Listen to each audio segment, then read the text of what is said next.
Yeah, so we're gonna see if we can't refactor, rebuild our the Twitch integrations I used to like run this the queue. Sorry, I hurt my back the other day, and so I might be like shifting around a little bit. But we're gonna see if we can't rebuild the Twitch integrations I built a while ago on stream, but with effect cluster, mostly just for fun. But first thing I want to do is I want to see if Claude can help me set up a similar structured repository as what we have with Effect v4. So let's see.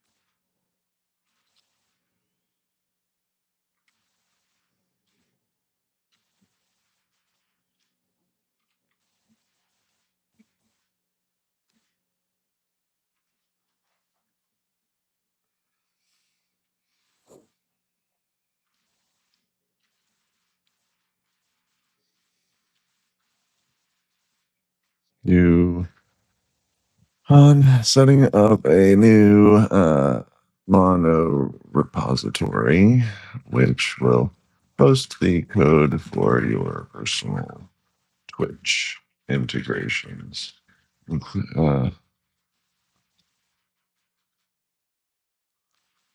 Effect cluster, effect workflow. We will be building on top of effect v4 using snapshot releases. Your first task is to inspect repos structure of the effect v4 monorepo. And we'll let it kind of explore. And while it's exploring, your task is to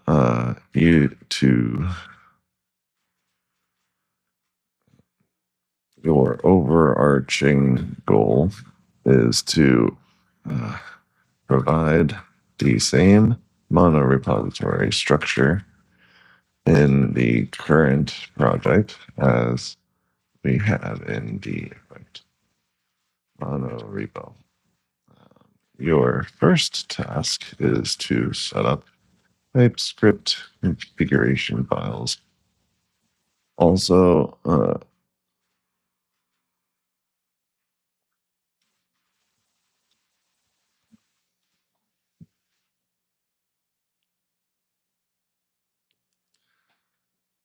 I don't like this song.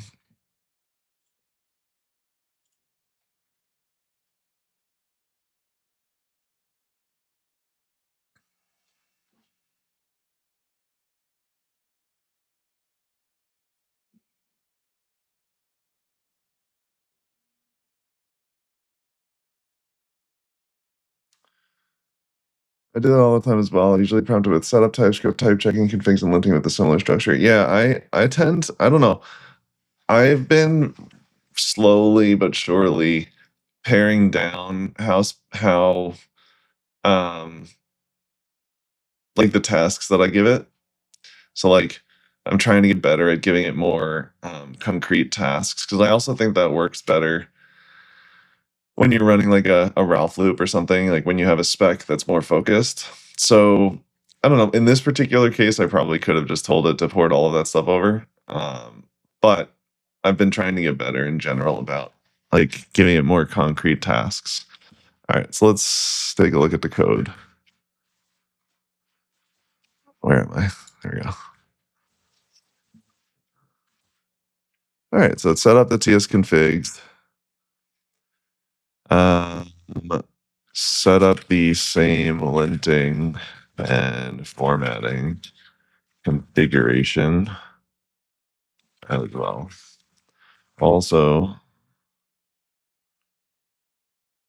create the root package.json.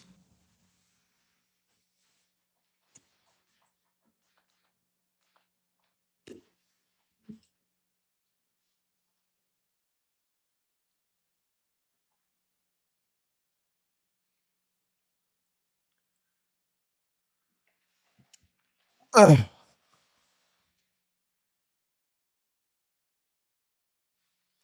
gotta figure out how to make my chat not look terrible.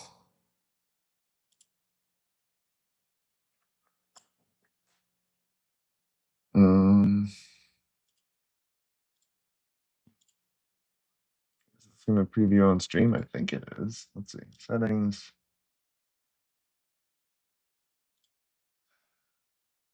If I take the opacity to 0.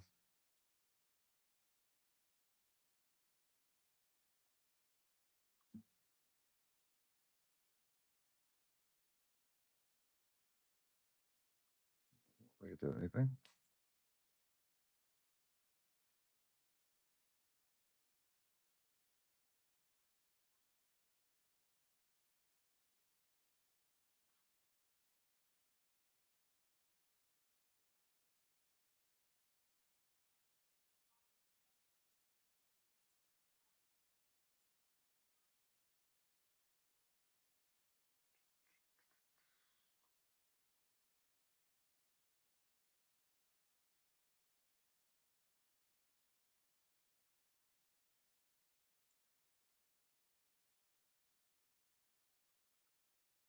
I don't know, we'll see if this works better for the chat.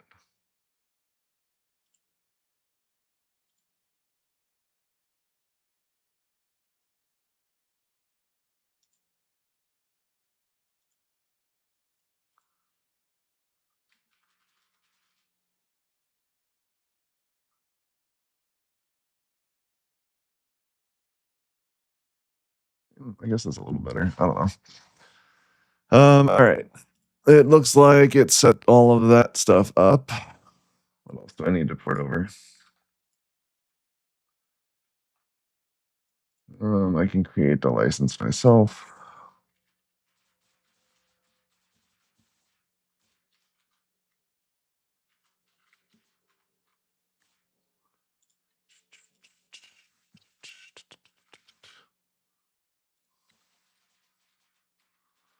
$2026.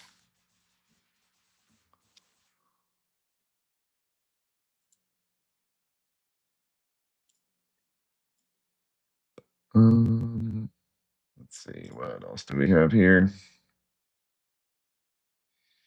Probably want the flake and the nvarc files.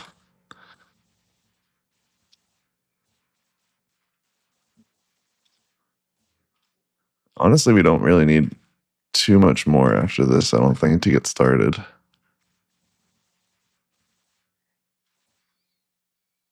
What else?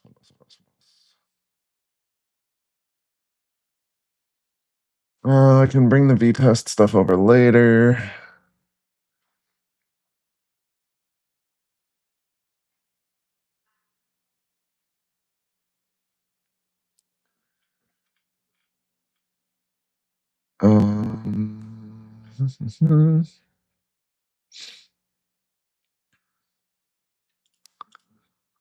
You know what we do want? Probably bring over the scratch pad and associated setup as well.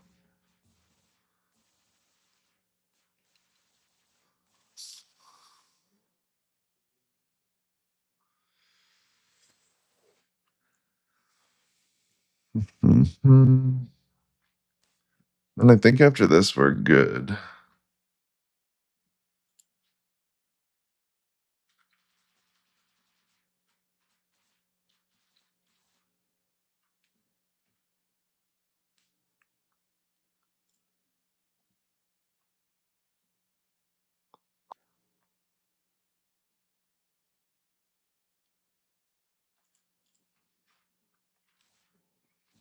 All right, let's just take a quick peek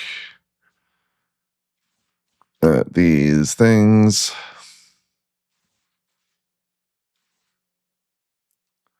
Great. I kind of want the get ignore as well.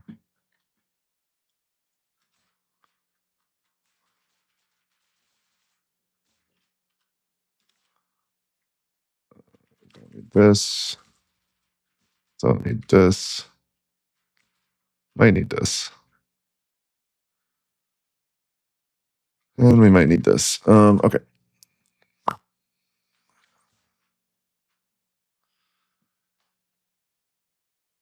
So, trying to think about like the best way to do this and where to start. Because maybe what we can do actually, let's see if we can get this to work. Which integrations?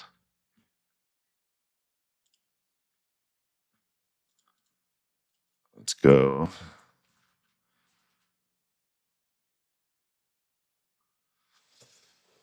I'll let Nix do its thing. So what I'm thinking, hello, Mr. Effects. What do you have for me today? Hello, blank space TS. Today we are working on refactoring or rebuilding the Twitch integrations I set up a while ago on stream. But I want to rebuild it with Effect Cluster because I think it'd be fun. It'll also be a good opportunity for me to learn more about Effect Cluster since I really haven't had an occasion to use or learn it yet. So that is my goal today. What are you guys up to? What's going on, chat?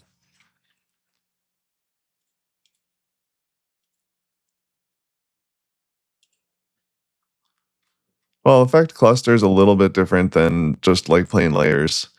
Effect Cluster is like a way of running a cluster of JavaScript processes as like separate actors, sort of that can communicate with one another. So what I'm thinking is we will clone my old Twitch integrations.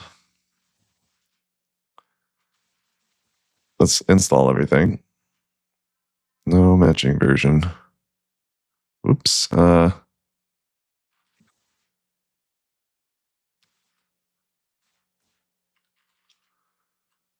Incorrect script to check if I'm ahead of Jared Sunrange full commits peers are entirely in effect. Just to see if I can get effect working with GitHub's GraphQL. You should be able to. It's not too difficult. We just don't have like a GraphQL native like package, but shouldn't be too impossible to get it to work.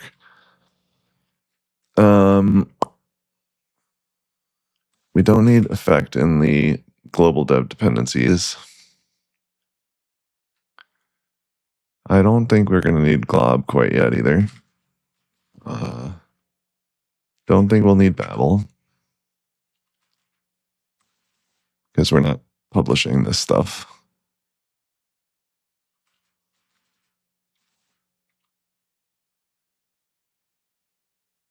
I think this is good. We might want to bring clean over. Port the clean.js.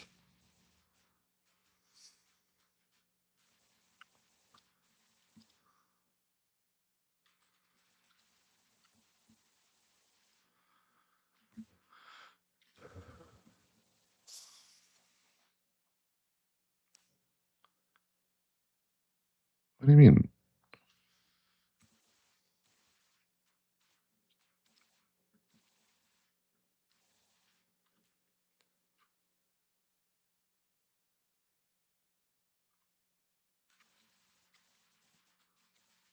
I do need glob. Where is this coming from? Scratchpad. Okay, Scratchpad.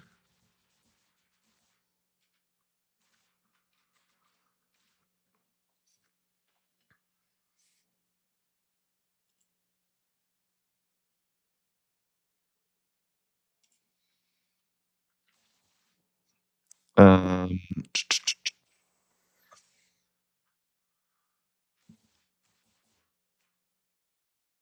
So we should be good. We have like all of the requisite configs and everything like that. So what I want to do, let's start a new session with Claude. What I want to do is I want to have Claude like go through both cluster and the Twitch integrations and basically like create context summaries of them. So let's see. Launch 2 separate subagents to explore at repos effect before specifically the code for building effect cluster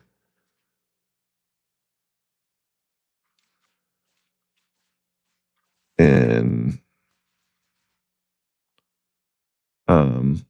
repos, effect small, packages, effect source, unstable cluster. As well as, all right, so we got to probably do this a little bit differently. Launch 1 subagent to explore this code. Launch a second subagent to explore the previous iteration, explore the architecture of the previous iteration of our Twitch integrations at repos.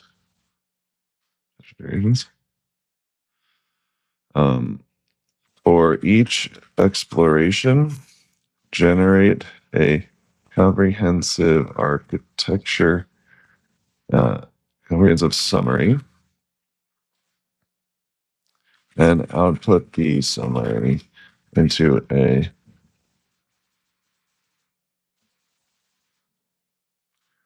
directory as a markdown file. Let's see what happens in here. Mattia, how's your experience Ralphing been?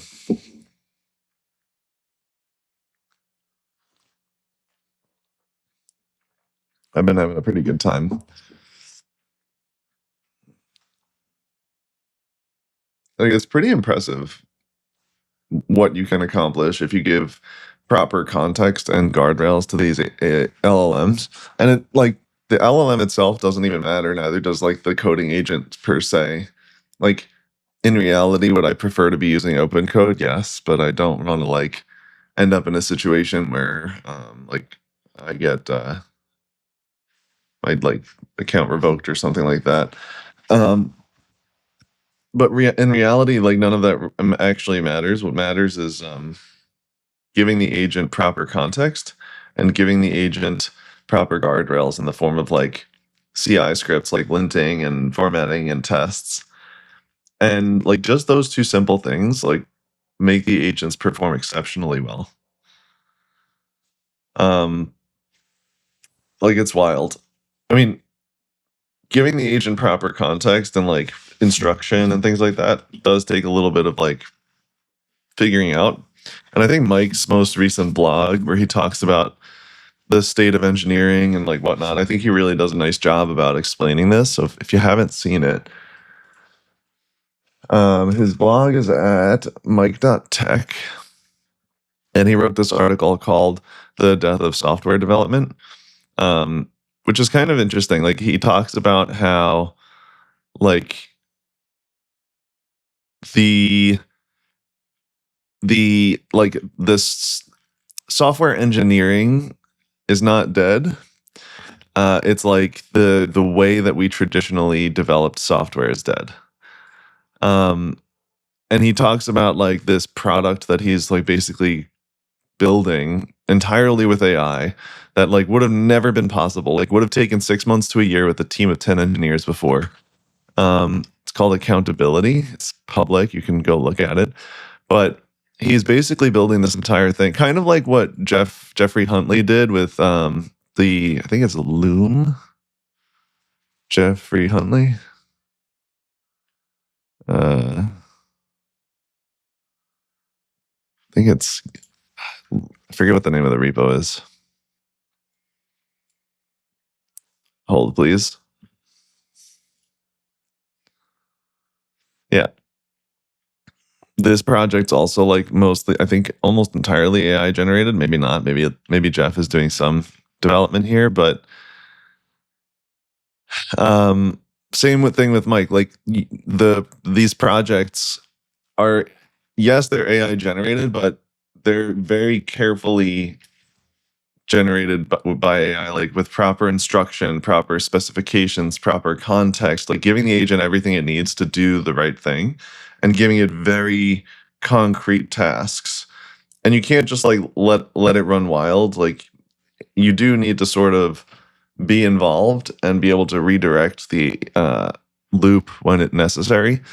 But the results that you get are like pretty impressive. Like if you look at the code in here, for example, like if we go and look at just like the domain code, like I'll look at all these domains, and if we just look, like this is pretty high quality code. Like I would argue that this is equivalent or better code than I would write if I was modeling a similar domain.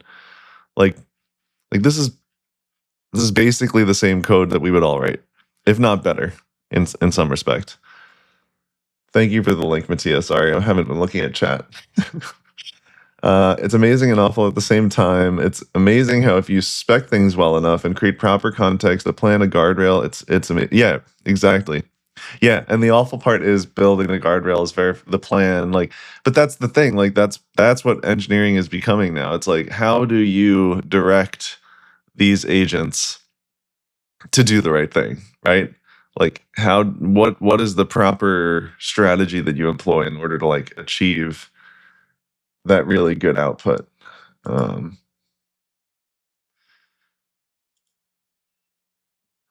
to figure out why my chat has no margin, no nothing. I need to like take some time and actually like fix my overlays. It's not Tim quality code, but it's better than mine quality code. Well, Tim is actually exploring like agentic coding as well. I don't know if you've seen in our Effect 4 repo. Where is it? We look at like the history of PRs here. These PRs here, where it starts with EFF dash whatever, these are actually all like coming from linear. So Tim is experimenting with like essentially a Ralph loop that uses linear as a source. Well, it technically has like pluggable sources. I think the project is public too. Hang on, Tim Smart Ralph. Ralph being like linear Ralph. Yeah, integrates with various issue sources, plan mode to generate issues from high level goals, uses Git work trees. Like, so he's kind of like working on an orchestration framework for himself as well. It's just fun to like see people coming up with all of these different things. Anyway, I think it's really interesting. But yeah, if you guys haven't read Mike's blog, definitely take a read through it. It's a good read. I think he's got a good thumb on what's going on with this blog. I think also an interesting point he makes is that the average software developer is not even close to understanding the extent of this change. And I think this is like, this point here is like very apparent if you go look at the reactions to this article. Like they're missing the whole point of this, where everybody's focused on like, oh, it's not possible to clone the Bloomberg terminal, blah blah blah. But that's not what Mike's trying to do. The point of the Bloomberg terminal is the data, not the interface. So like, could you build a better interface on top of the same data? Probably. But the point here is like, if you can build out products that previously took 6 months to a year with a team of engineers in several days, I mean, like, how does that not like from the very basic principles change how you code as a developer? Anyway, I mean, look at what Jeff's been working on here. Jeffrey has literally got, I don't even know how many crates are in here. And the code is like not bad. It's like good code. Like if we look at, I don't know, Loom Common Core. Like this is Rust code that any of us would probably write. Like this looks fine. I mean, it's probably cleaner Rust code than I would write. Let's be honest. Like this. I mean, you know, like, proper guardrails, proper context, and that's the hard part. Is like learning how to do that with these agents. It's like it's very, very. That's the difficult piece. Okay, let's see what summaries it came up with. Effect cluster summary, distributed actor system that enables building scalable fault-tolerant applications. We've got virtual actors, distributed messaging, sharding, persistent single. Cool. We've got the entity.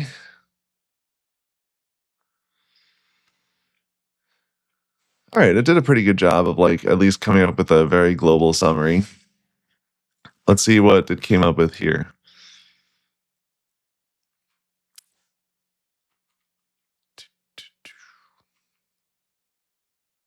Okay. Authentication management. Do you think we are getting dumber as software engineers but faster iterators? I don't think so. I mean, I think you still have to be very involved in the process of developing code. I think like if you just take your hands off, you'll end up with slop. That's the problem is like you still have to be involved. You don't have to like sit there and write the code yourself. I still enjoy writing code. So like, you know, when I'm working on like a person, if I wasn't streaming this, if I was working on this as like a personal project, I would probably just handwrite the code because I still enjoy like the tactile feel of like writing code and going through the process of thinking about things and coming up with nice APIs, etc. But like for work and like for effect development, like we're trying to move very quickly. And if you move quickly and take your hands off the steering wheel and just let the AI go crazy, you'll end up with slop. And that's the opposite of what we want in the core libraries. So you still have to be very involved. You still have to think critically about things. You still have to like work with the AI to come up with a proper spec and, you know. Oh, I have one more repository that I want it to inspect, which is Dylan's Twitch integrations. I told Dylan, I told Dylan I was going to be working on this project. And then I told him that I wanted to steal the code that he's writing for his Twitch integrations, but I don't know where his are. CF Twitch integrations. Is Dylan streaming right now? What's he been working on stream?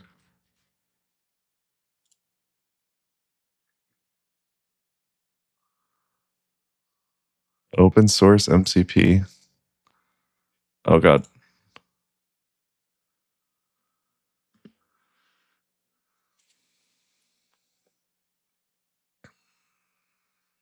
It doesn't look like he's been working on his integrations, so maybe I think we're good to like clone this and let it create a summary of this. Repos, git clone.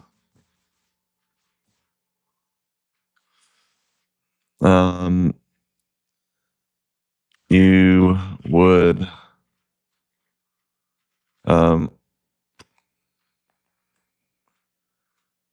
also create a detailed context document for your friend's Twitch integrations, which are built atop Cloudflare's infrastructure.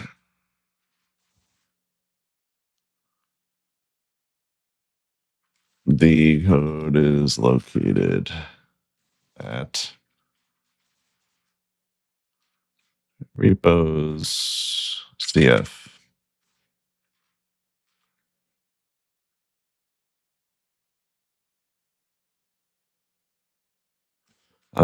Make sure that this document can be used by you later in order to facilitate to take concepts from your friend's Twitch integration, take I don't know, architecture and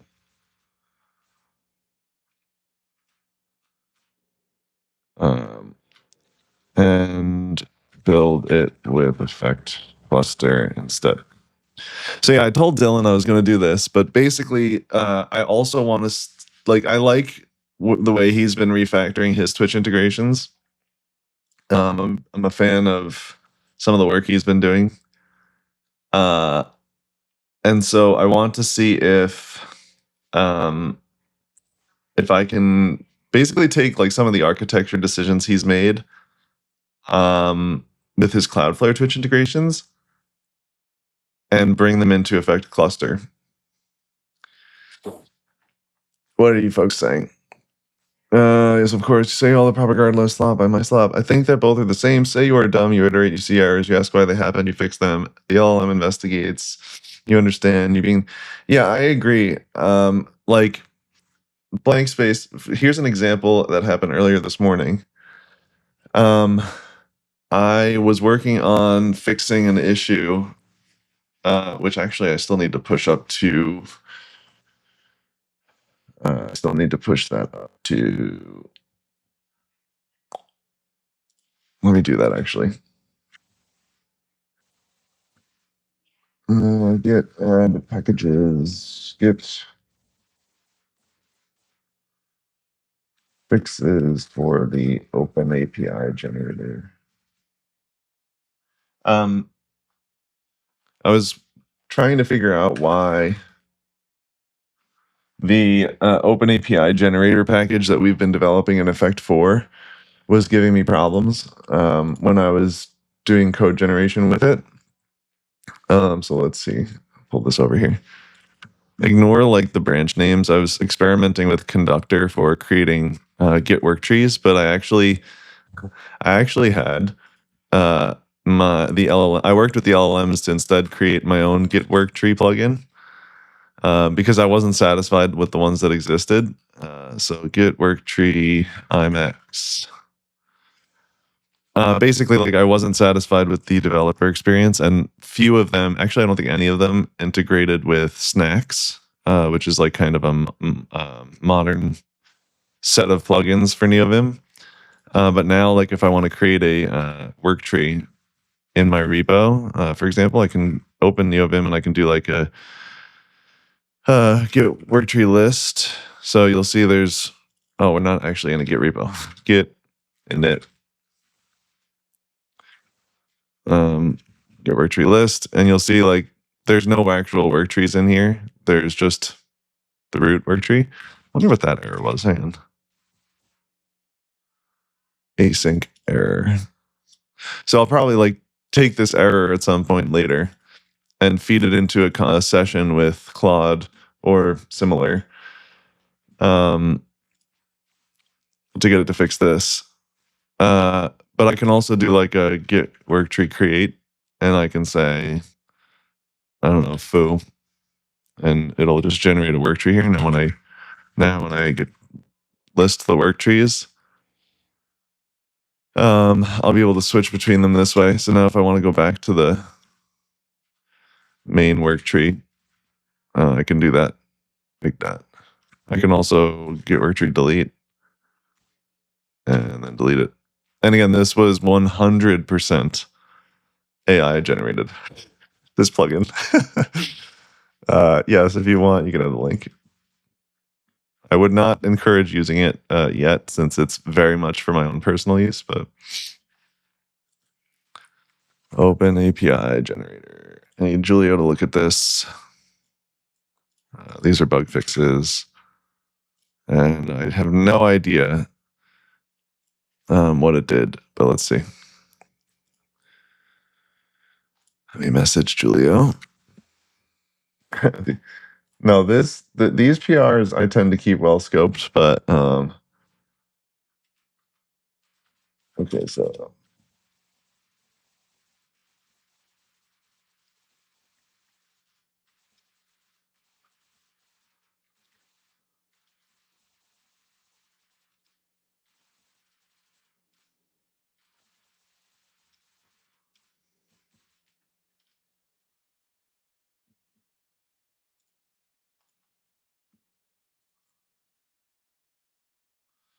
and then let me have Claude.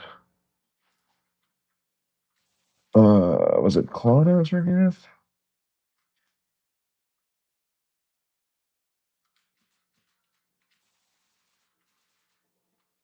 Whatever.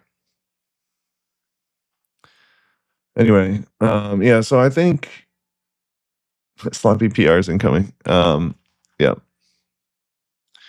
All right, let's see what it came up with for Dylan's Twitch integration summary. Cloudflare workers-based application that provides interactive Twitch channel integrations, keyboard raffles, song queue. The application uses Twitch, event sub, webhooks for real-time events, processes them for queues, and executes workflows with rollback capabilities.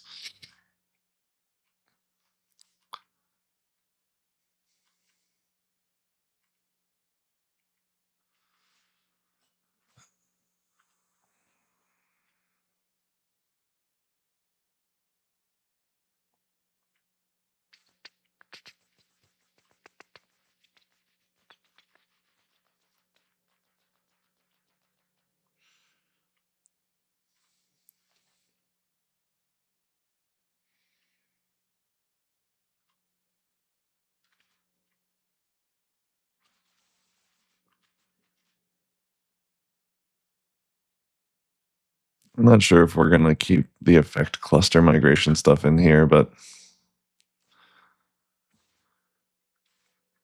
so now what I kind of wanted to see it do is, and you'll notice I'm starting new sessions every time.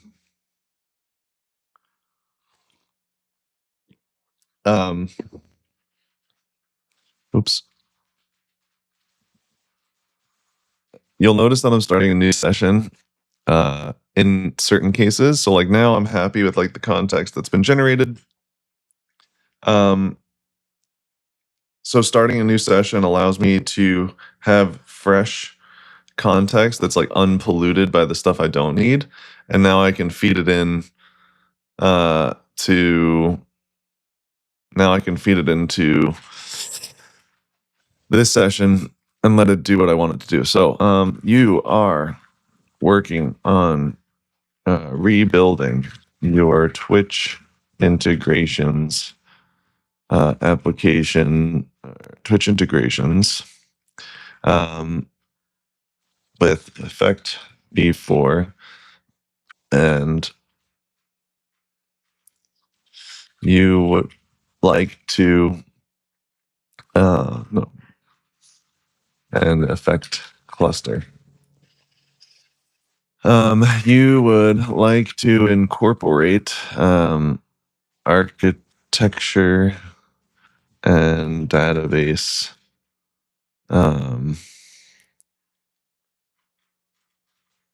incorporate architecture decisions made by a friend of yours into the design and architecture of your effect cluster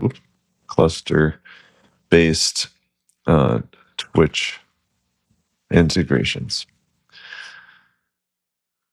Whoops, I forgot I can't. It's one of the reasons why I dislike Claude so much.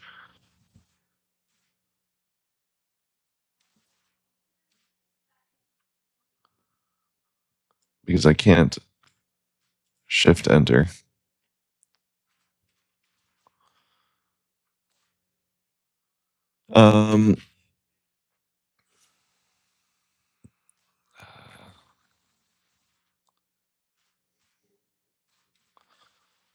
You can read important context from the following files. Actually, we can from the files within context.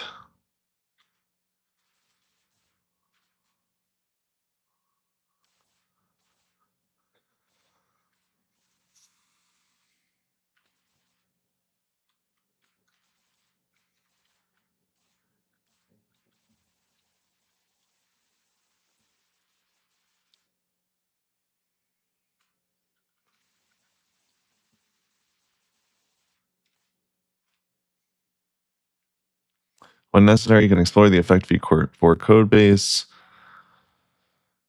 as well as your previous Twitch integrations and your friends' Twitch integrations in @repos. Nope. I literally hate the fact that, like, one of the things I really love about open code is that I can open up an editor, like a Vim editor, and just edit in there, and I don't have to worry about accidentally hitting enter.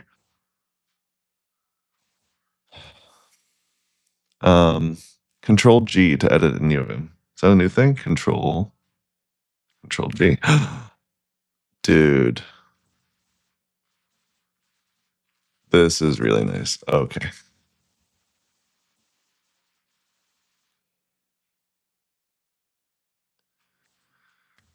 Alrighty. Blank space. The only good answer I have to that question is just build stuff. You don't get good at it by just reading. You got to build stuff. You got to run into problems. You got to solve the problems, and that's it. I don't actually consider myself like amazing at this. I think I'm just a good problem solver. So I think Dylan would probably say the same thing. Like, I don't think either of us consider ourselves to be like these graybeards. I think we're just good at solving problems. Okay. Requirements. Do not you must not install external SDKs. You may only build with effect v4. You must install effect v4 and related packages using snapshots. Example, pnpm install. Let me grab the most recent snapshot. By the way, folks, I think this will work now. I think I fixed it, not effect.website. You can probably now go to the small code base and go to the badge here and click it. It'll take you to package.pr.news website, which is where we host our snapshots for Effect v4. We've hosted them here forever. And you can click, like, for example, the latest snapshot, and then you can just install it.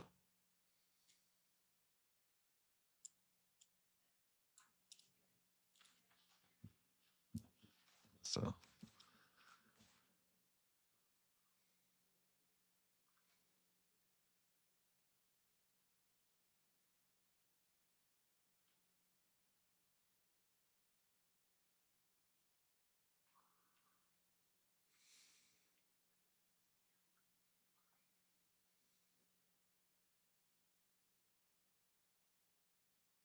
must have been a lot of work. No. Package PR new is extremely easy to set up. Must not install external SDKs. You may only build with Effect 4. You can reference your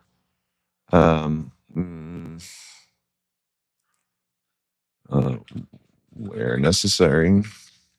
Whatever.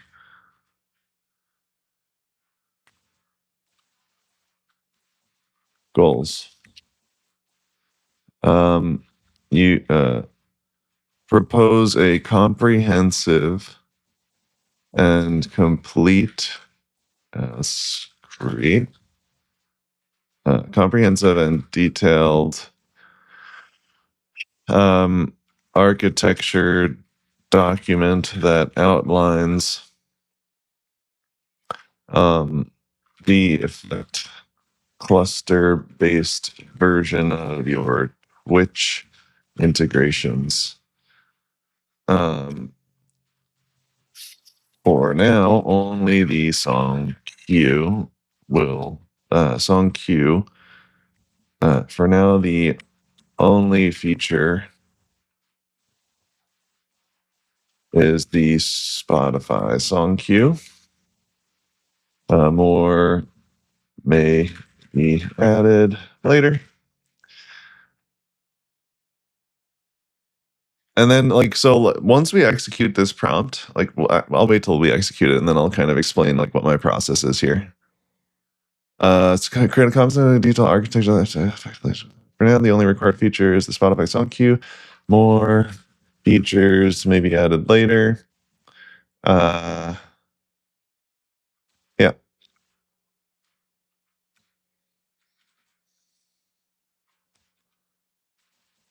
We will not be using Cloudflare for deployment. Actually, let's just see what it comes up with. All right, quit. Okay, that's really nice. All right, Claude, I see you. I wonder how long that's existed, and I just didn't realize it. Alrighty.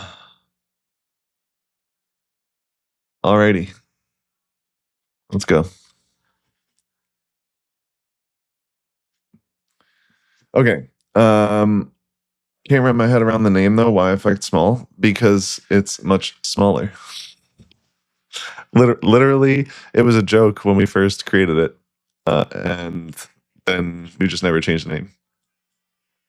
But the reason is because if you look, we're extremely focused on bundle size for 4.0 as one of our core pillars, and you'll notice that just basic usage of effect, which I think is literally just importing effect and calling effect.succeed. Let me see, bundle basic. Yeah, so bringing in like the runtime and just like doing simple operation. The core bundle size now is 6 kilobytes when you bundle in gzip. Whereas before it was like, I think you bring in just with the runtime and everything, it's like 40 or 50 kilobytes right now in Effect 3. And you'll see that even so in Effect 3, as you add things like streaming and schema and whatever, your bundle size gets very large very fast. But in Effect 4, we've optimized heavily. And so you'll see like a streaming example here adds 2 kilobytes. Like all the schema examples, the largest bundle we get is a 23 kilobyte bundle, which let's go look at schema representation. Here. No, that's not the right one. Schema representation round trip. Yeah, so this is the largest bundle we get. And so like the reason why it's called effect small is because we shrunk the fiber runtime and for effect down to like the smallest we thought we could possibly get it. So now like effect is like feasible on the front end basically. Like it still is, but like if you're very bundle size conscious on your front end, you might not want to introduce effect v3, but effect v4 is like very easily. I mean, I think it's a much easier decision here. Sorry, I'm going to mute 1 second. My son is crying in the other room.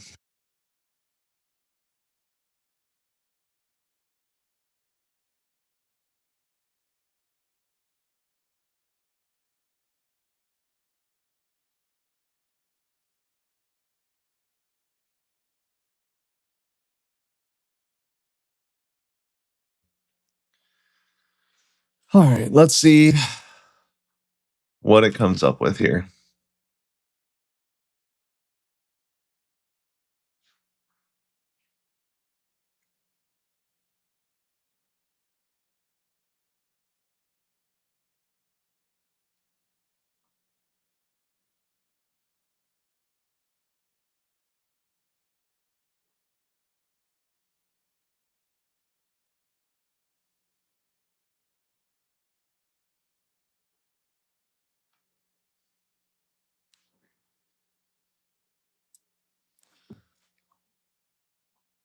Mattia, what are you working on? Are you still here?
I'm assuming these are like LSP rules or something.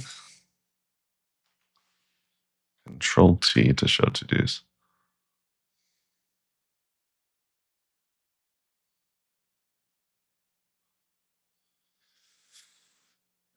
Claude, you there? Later, blank space. Have a good one.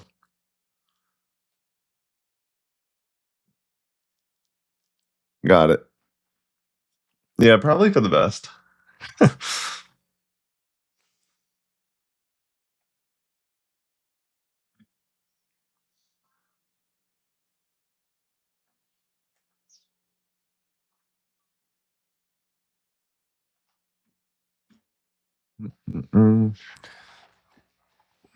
don't know why my phone is so zoomed in today.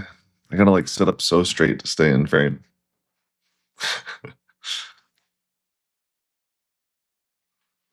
Claude, are you there? Woof, we are chugging along here. Okay, all right, it's doing stuff. Oh no, I can't do this Evanescence thing. Let's see. Wow, we got a 1700 line architecture document. Nice. Let's take a read through here. This document outlines the architecture for rebuilding the Twitch integrations using Effect v4 and Effect Cluster. The initial implementation focuses on the Spotify song queue feature with the architecture designed to support future feature additions. The system will process Twitch event sub webhooks for channel point redemptions, manage Spotify OAuth tokens with automatic refresh, queue songs to Spotify playback, provide a real-time song queue widget, run as a distributed fault-tolerant cluster. All right, so we have our system overview here. Twitch platform, we've got event sub notifications through the webhooks. And then we have our Effect Cluster app.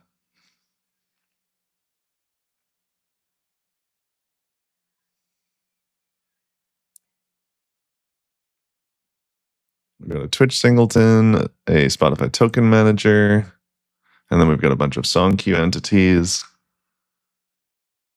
Okay.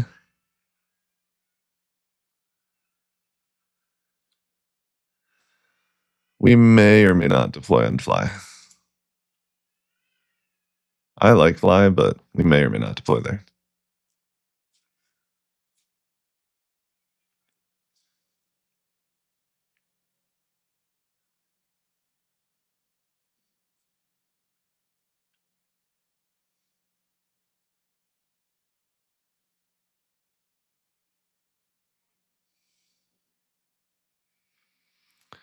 I'm going to have it break this up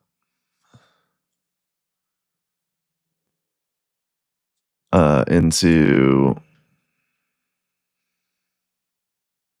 separate packages, maybe.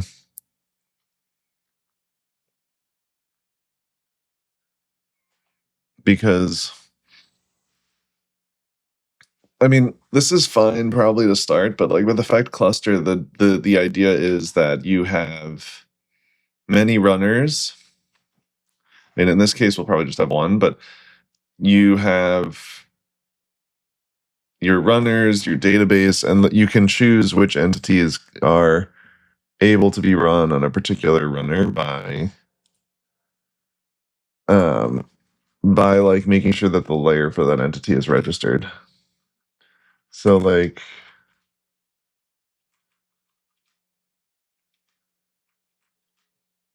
yeah, I think I want to have this structured differently where there's like a shared package or something. Like I want to have like a domain package, a shared package, and then maybe separate like runner packages based on what we want running where.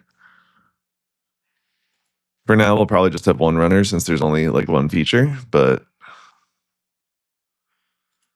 so all right, well, so we'll revisit that. We've got song requests.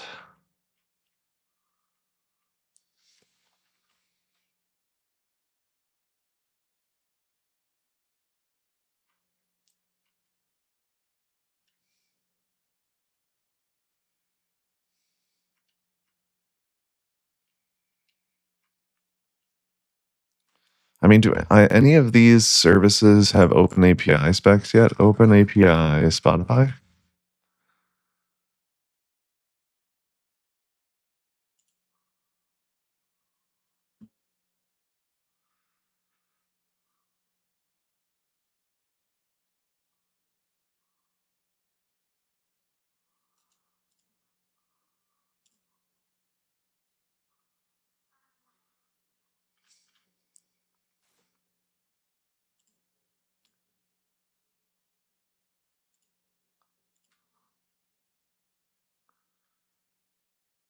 Example support.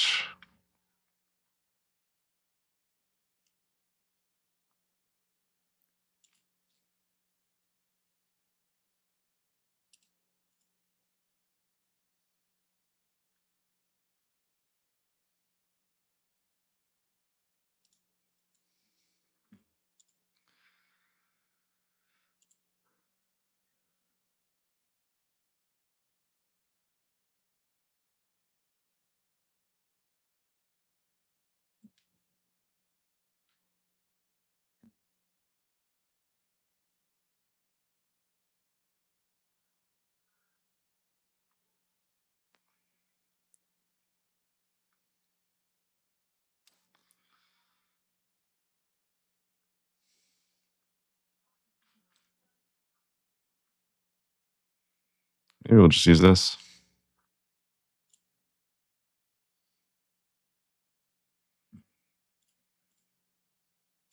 All right, so that one has one, and then this Twitch open API.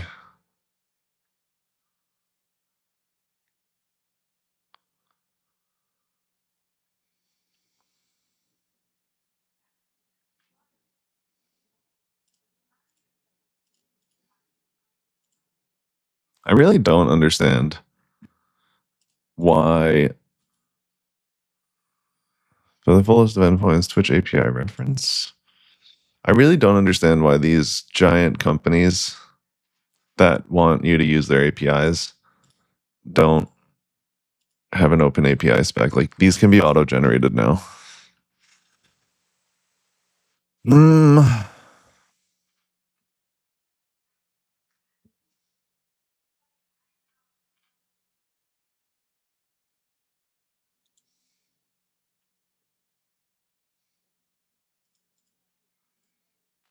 We'll see how many stars these have and decide. This hasn't been updated in 2 years.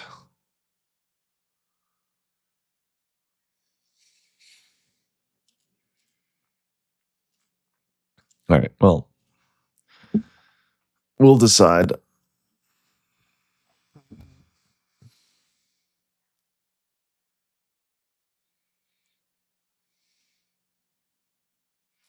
I mean, the code I'm going to review as it writes it. I just kind of want to get an idea of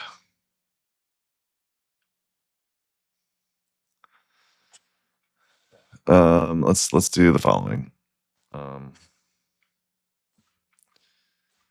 Make the following adjustments to the architecture. package structure.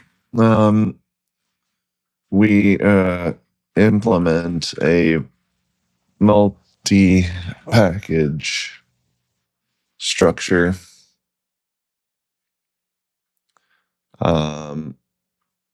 that allows for code sharing and having separate runners if desired. We probably need at least packages 4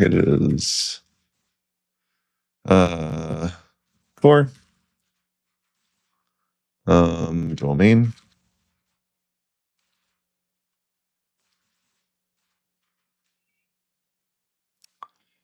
runner.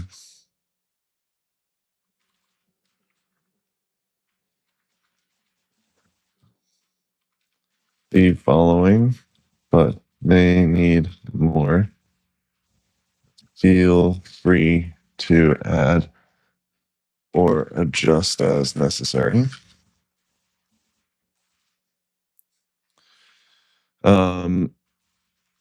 Docker.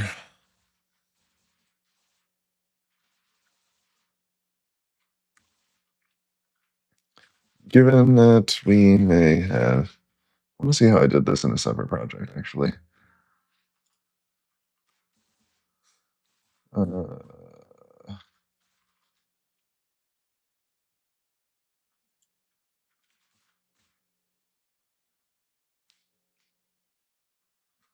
Given that we may have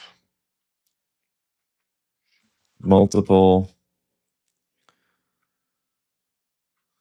runners / entry points, depending on which container we're launching where,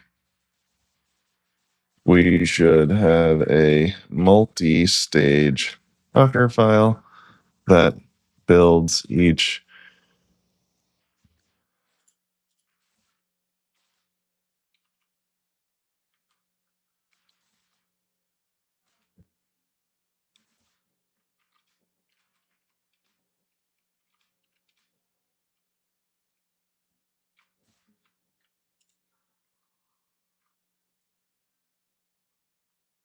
each package that will actually be deployed. For example, in a separate project, my Docker file looked like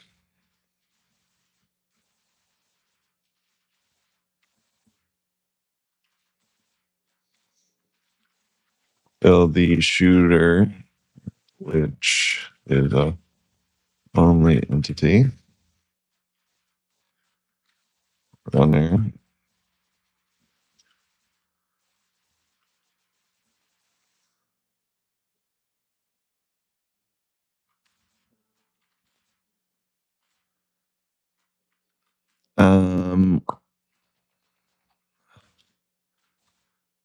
Persistence. All data should be persisted into Postgres database, not to the file system as it was in the previous implementation. Look at my friend's Twitch integrations to see how to structure the tables, etc. All right. Let me see what else is in here. This is fine.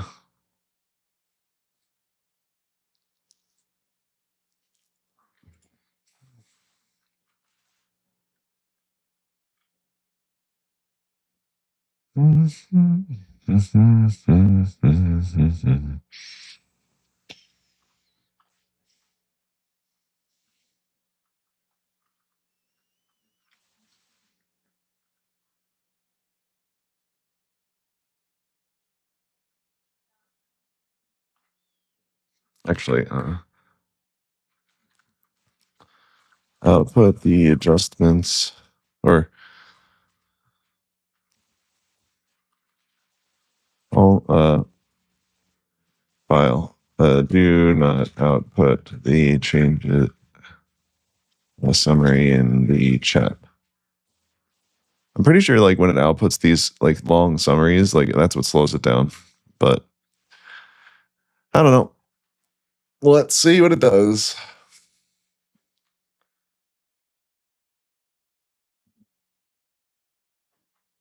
It'd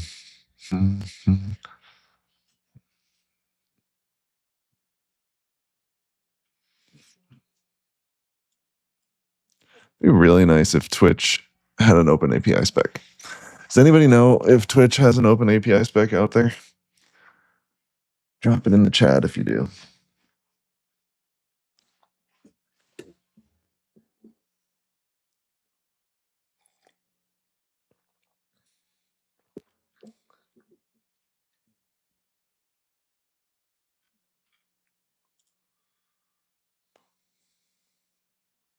Let's see what Dylan's up to.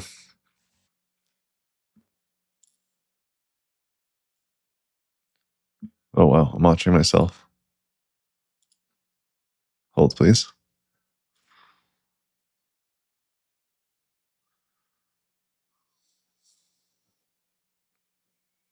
Wonder what he's building.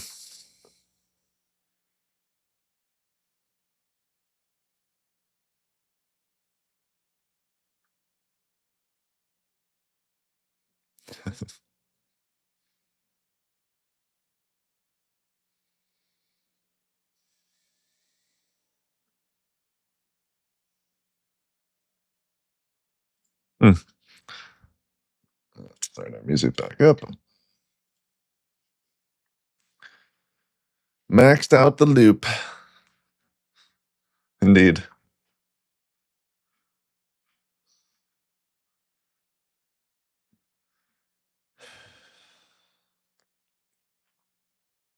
Project uses a PM. Yep, that's correct. We're going to actually, let's just watch it in real time. So we'll have the package JSON, this one.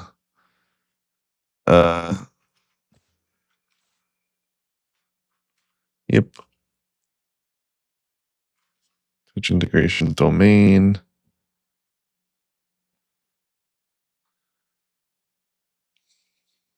Been installing and running in circles again.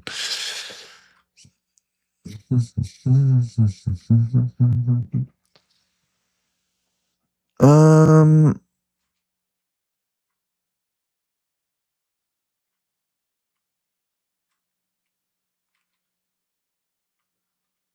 think I'd kind of like to break core up a little more, but we can do that at a later point in time, maybe. Because I think this is fine. The goal is basically to have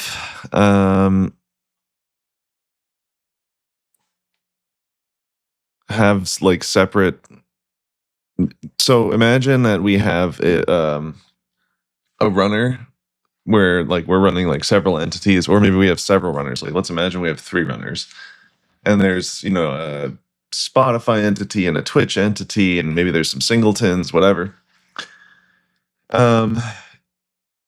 If we want to externally issue commands against that cluster, as in not the entities communicating to one another, but like a client communicating, that would be like a client. That would be like a client-only entity that would join the cluster and then send messages in, but it doesn't actually receive messages. And in that case, we probably would want like a separate container to be running that. Doesn't have to be, but like I think it makes more sense.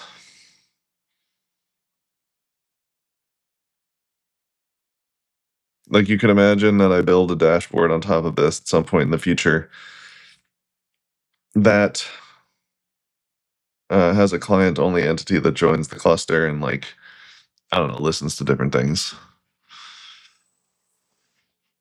Did it finish? I'm telling you, if you just do a good job like giving this thing content, it's just going to do a fantastic job generating code. Jesus. Alrighty. So once this thing is done,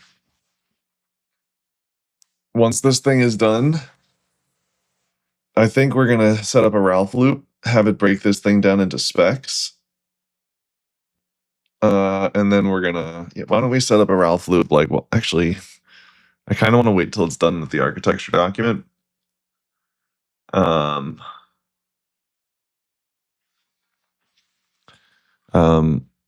Ensure that functions which return effects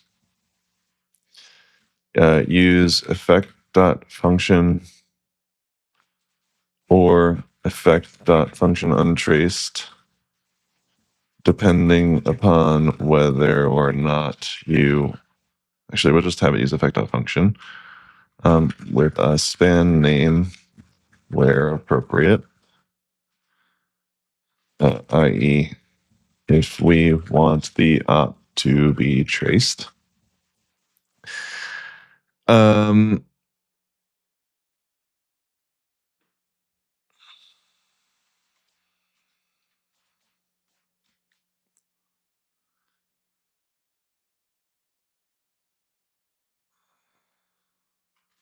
Instead of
so yeah, the idea that basically what I'm going to do after this is set up a Ralph loop with Claude where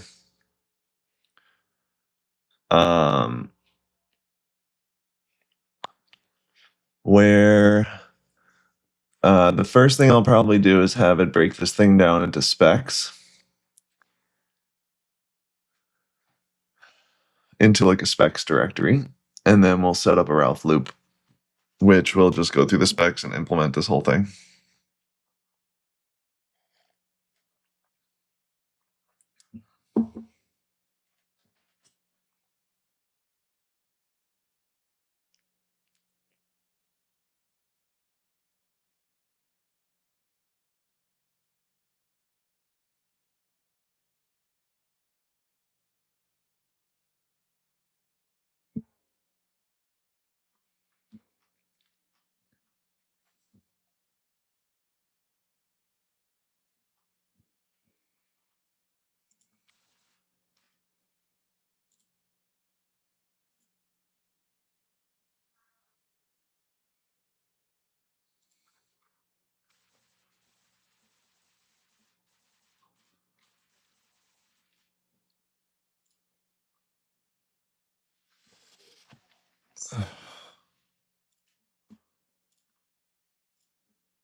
Sorry, folks, I'm just responding to a few messages really quick.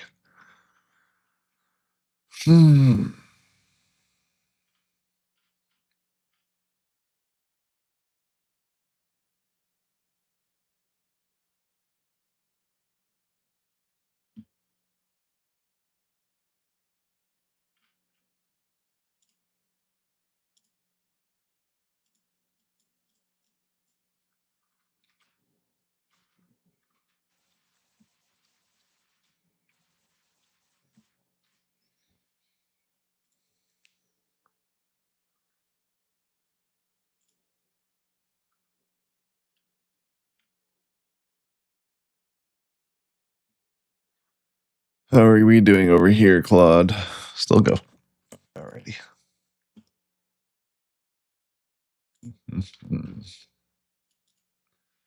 So I have a few more minutes.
Okay. Very good. So now that we got that done, we're going to turn this into a list of specs.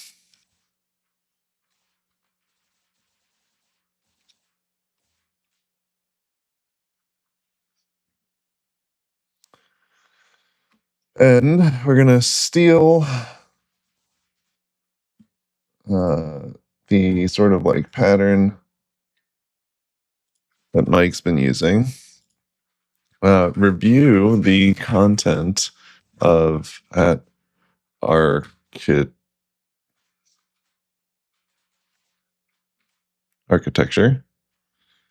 and turn the document into a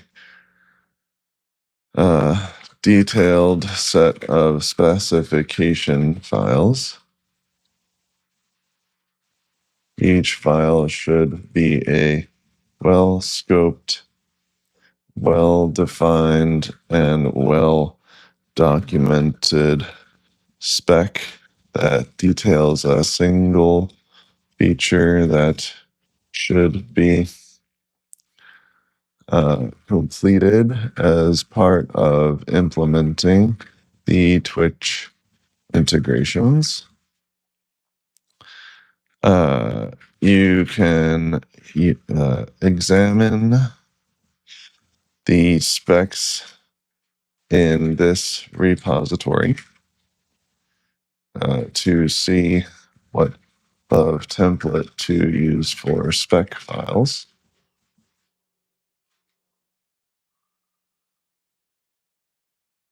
Alrighty.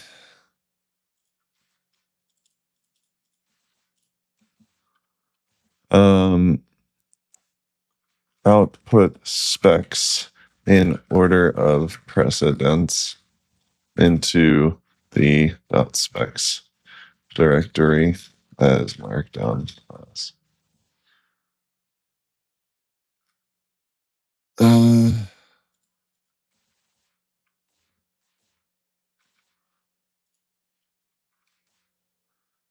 Into a new. Okay, while that's going, we're going to open up a separate session and get it to take Mike's prompt, because we just like stealing things from Mike. Claude. Take the following Ralph auto loop prompt and can make any changes necessary to the content to reflect the current repository we are working within, i.e. commands or available commands, directories, etc. Let's do this in Vim mode.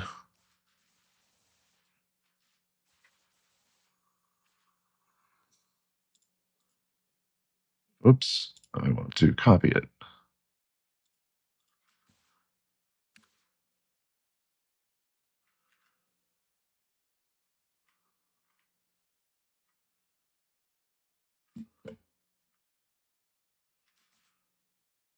While we're here, oops.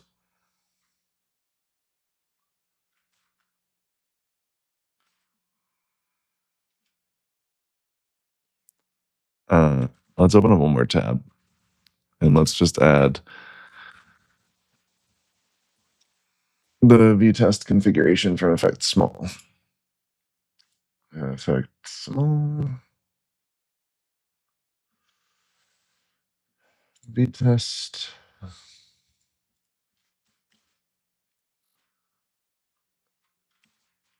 We're going to get rid of all of that. Vtest. I think it's shared. Yes. Wish someone out there would find me.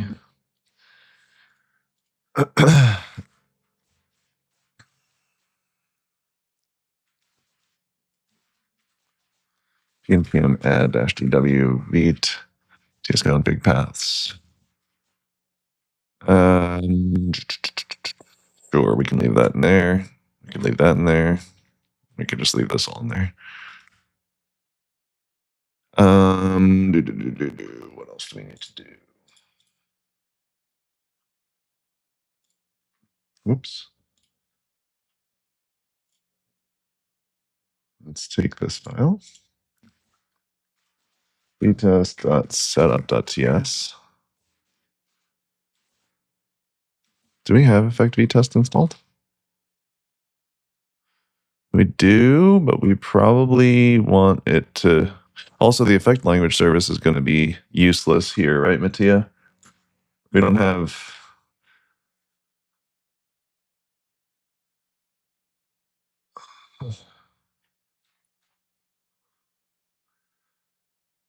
Do I have good results with specs containing code snippets? I don't know. I haven't experimented enough to know. I think that sometimes it's good, but sometimes it's not.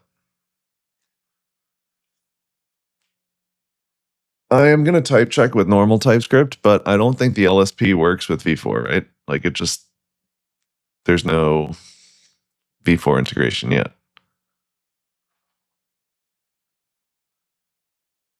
Unless I'm mistaken.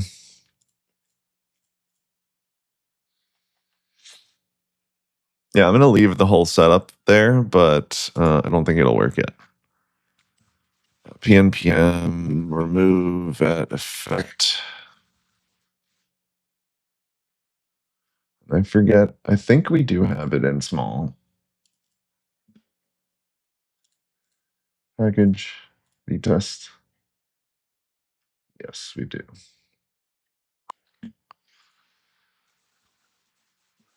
At effect, vtest. Actually, let's go to.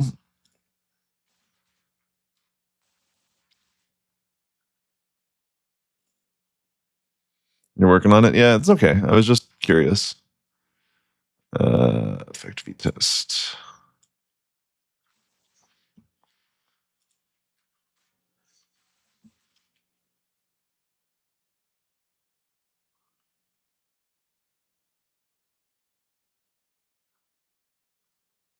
Where is it seeing effect v4?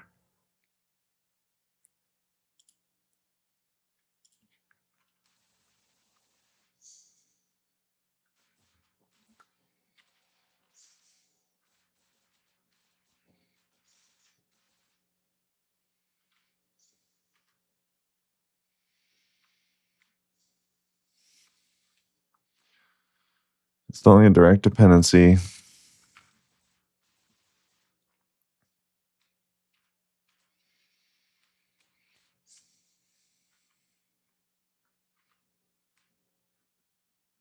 Not sure where it's seeing this, so we're going to node modules, pnpm lock.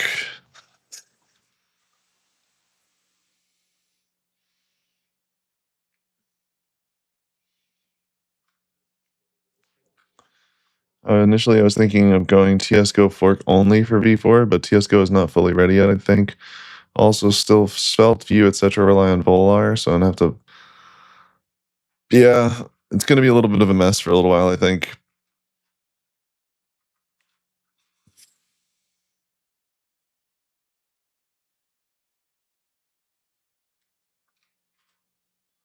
Okay, I don't know why.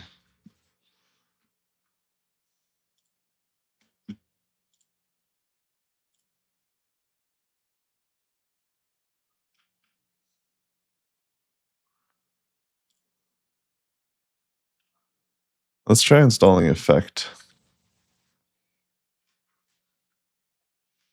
to the root.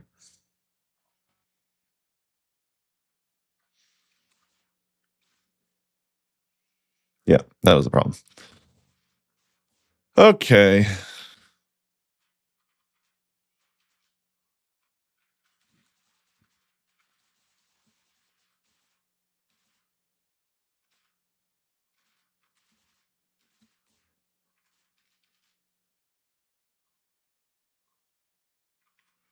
Excellent.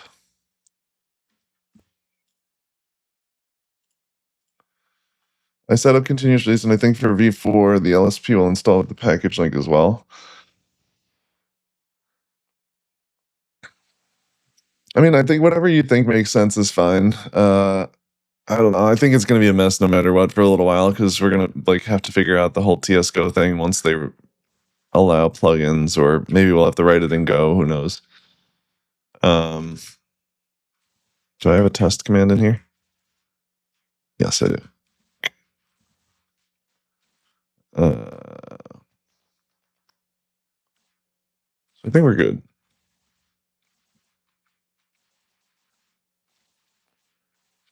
Okay.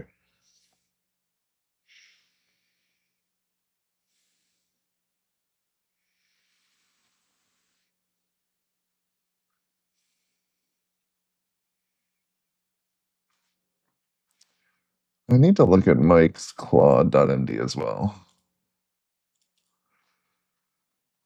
I'm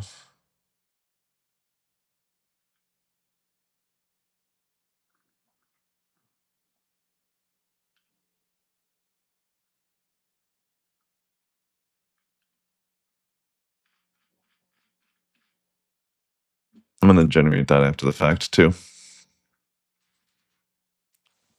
Oops.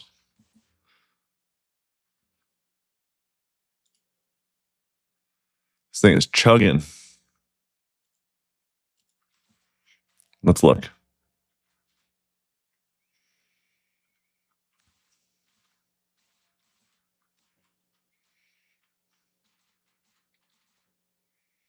Yeah, you know what, Mattia? I'm gonna take a page out of your book.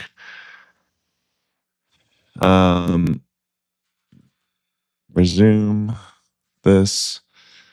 No, not this one. Resume this.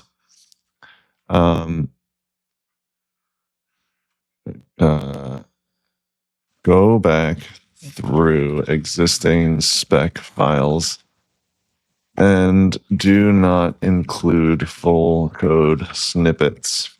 Instead, provide a guideline as to what to do, but not the exact code to write. Only once that is complete should you continue with generating the rest of the spec files for the project. Let's see how that goes.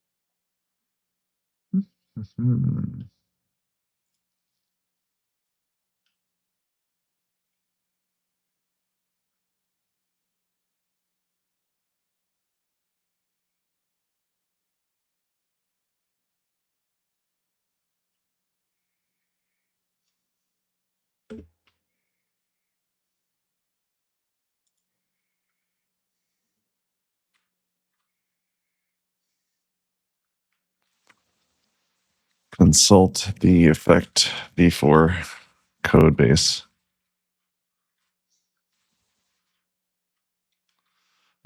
Instead of consulting the specster for patterns, look at the source code directly in .repos. Okay. Now we need a claude.md.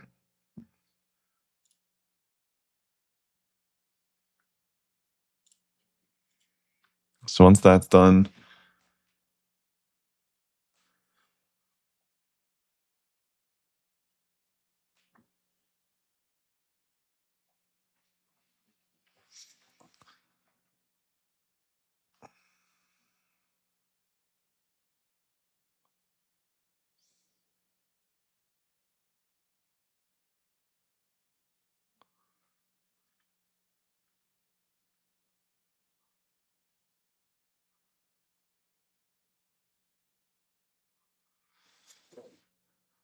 this is probably fine. Now we are going to port over a claude.md file from another repo. Review the claude.md below. Make changes in accordance with the current repo setup as well as the architecture.md.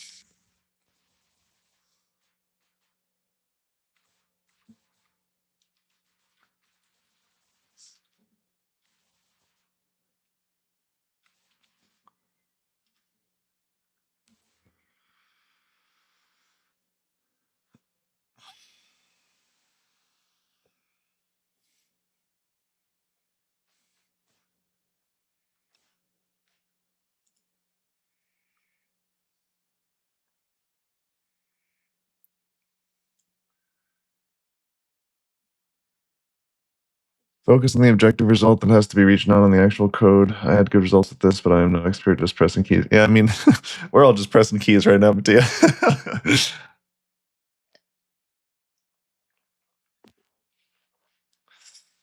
I'm like very interested to see how far I get with this. I mean, Mike has a full-blown piece of accounting software. I think I think he's been working on it for like, I don't know, a week or two, and he's got like a full-blown piece of accounting software.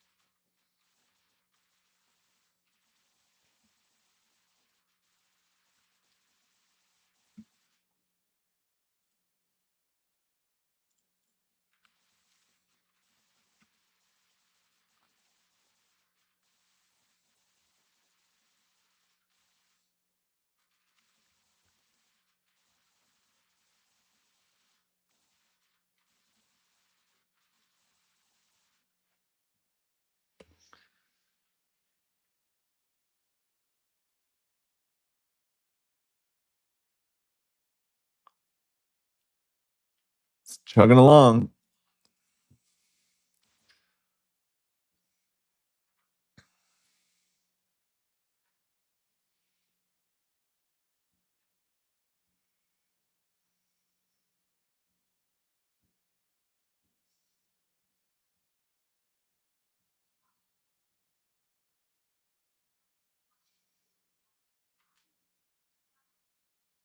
This isn't correct.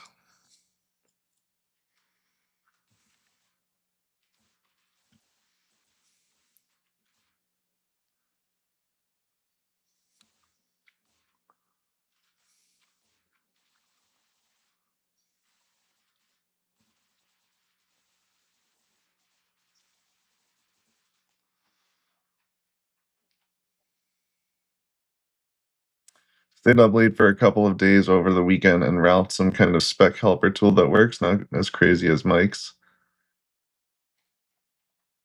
Can I open this on stream?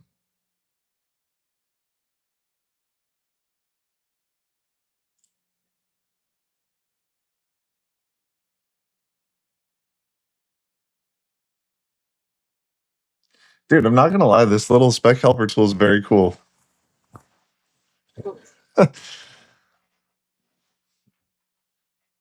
Turn it into a Ralph UI, Mattia.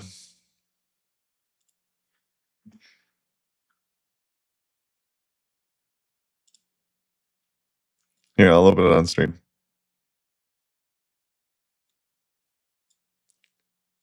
Let me pause the music in case there's a voiceover. Oh, no, there's not. But it looks like you have your specs up here. That's nice.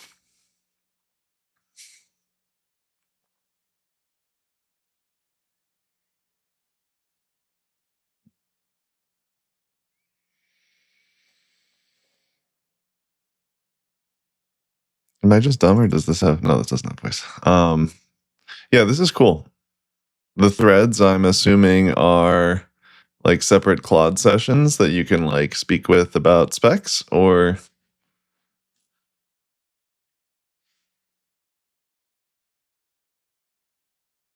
is it like something different?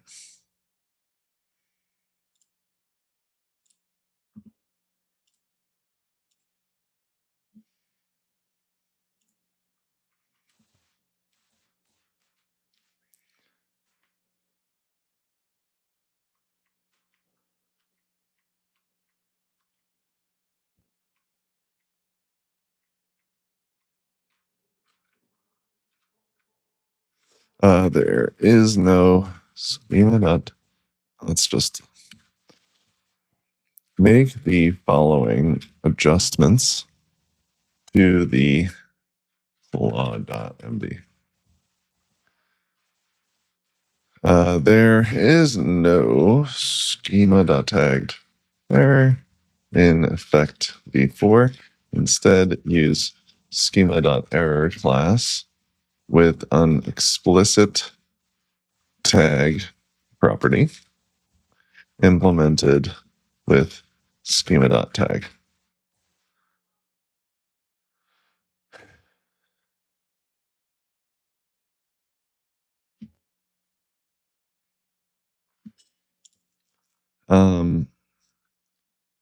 Do not use, there is no, I don't think there's an effect service in 4.0 in effect before. Instead, use service service with the optional constructor to create and implement services.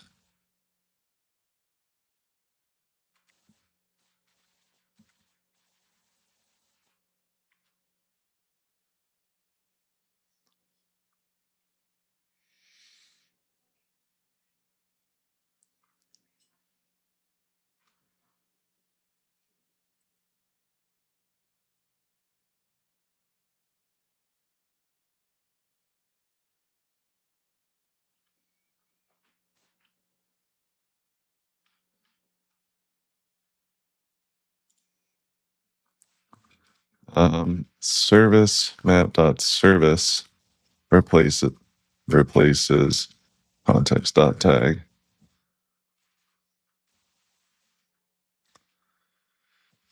Yeah, the idea is that you write good specs. It helps find inconsistencies. Each thread is its own session. It can propose spec changes. They're automatically open when a conflict needs more info is detected in a background analyzer or the user highlights a piece of specs. That's really cool. I think that's really cool.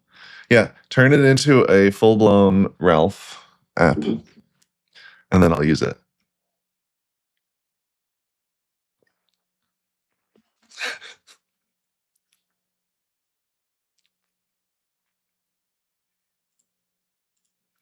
Let's see how our specs are going here.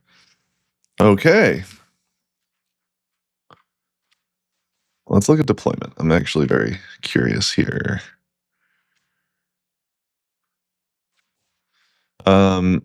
Add, or actually, let's create a new session.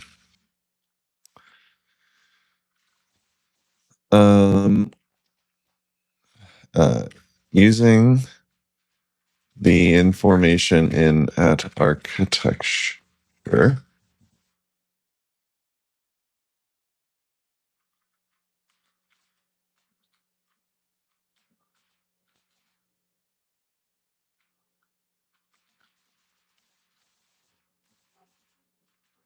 Is the architecture file gone or something? No. Okay. Weird. Using the information in architecture.md, create a spec file for a test setup of the cluster using Docker Compose.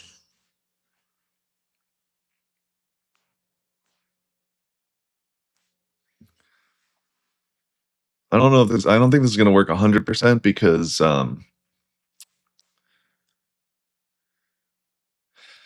we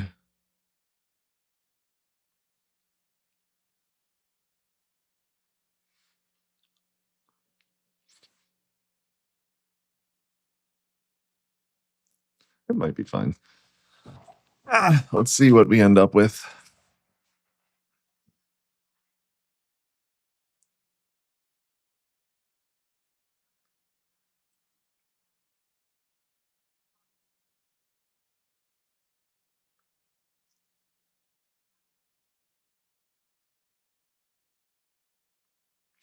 While this is chugging,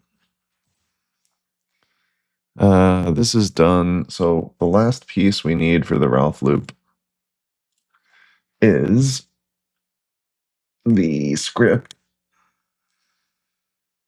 which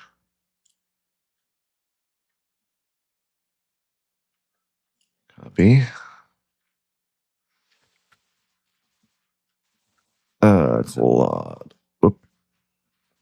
Claude, dangerously permissions.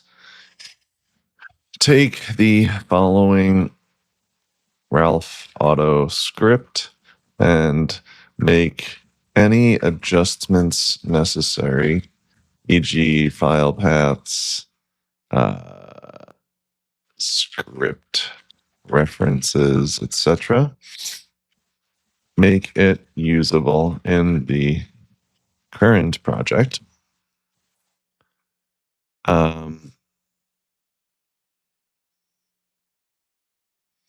Move the Ralph auto loop prompt to the scriptster and output this script as scripts Ralph auto.sh. Let me just open this up in for 1 second. Script.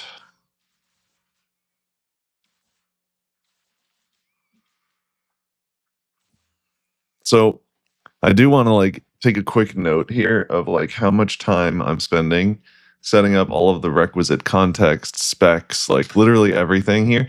I think what most people, at least that I've spoken with so far, when they talk about how they have problems with AI generating good implementations and things like that, most of the problems I've seen stem from just not setting up good enough context and a good enough harness for the agent. If you don't have a proper feedback loop set up for the agent, you'll end up with slop. And it's an iterative process, right? You do your best to set it all up correctly from the get-go, but you have to keep iterating, improving the harness, improving the specs, improving the feedback loop so that the agent can function with the proper guardrails in place. All right, while this is chugging along, I want to find my plug, my charger. So give me 1 second, folks.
Sorry, I had muted myself when I left the room.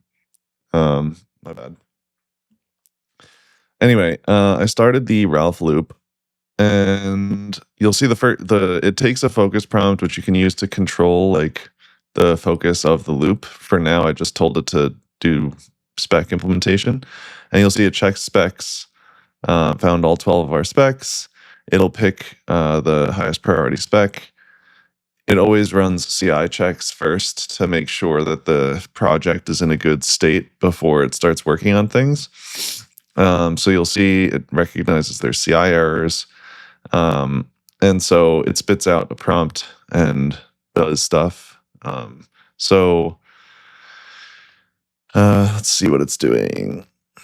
Lint, references, effect, oxlint. That's my fault.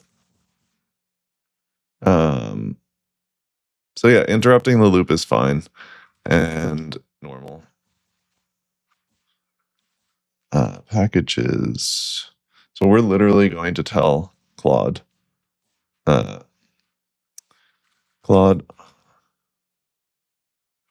port the code from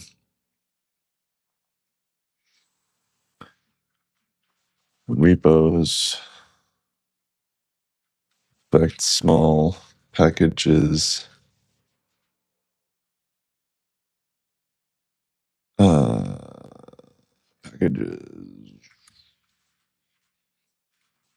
repos, expect small packages, tools, oxy. So a package in the current monorepo, give it a name appropriate for the current project, adjust the oxlint config to reference this package. Mattia's audio back, just making sure that I am truly unmuted. While it ports this package, by the way, I'm just going to run and grab the much larger charger that I have.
All right, I'm back.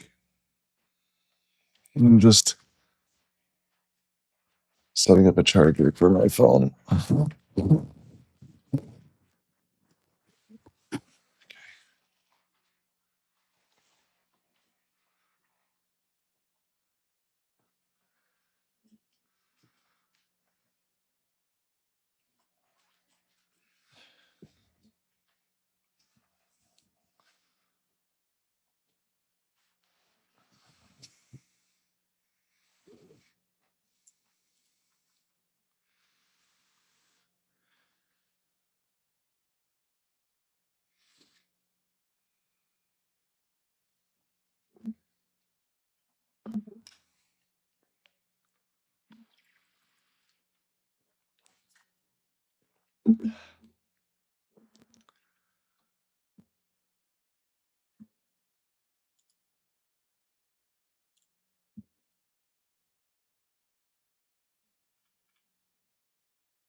What is this thing churning on now?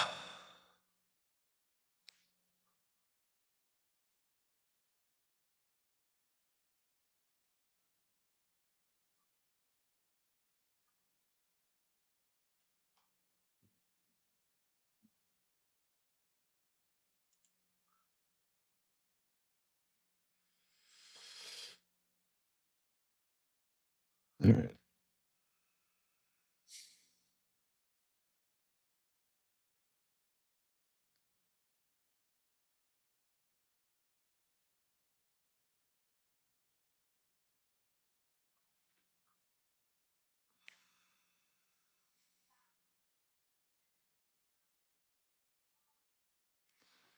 Actually, let's make sure it does the right thing.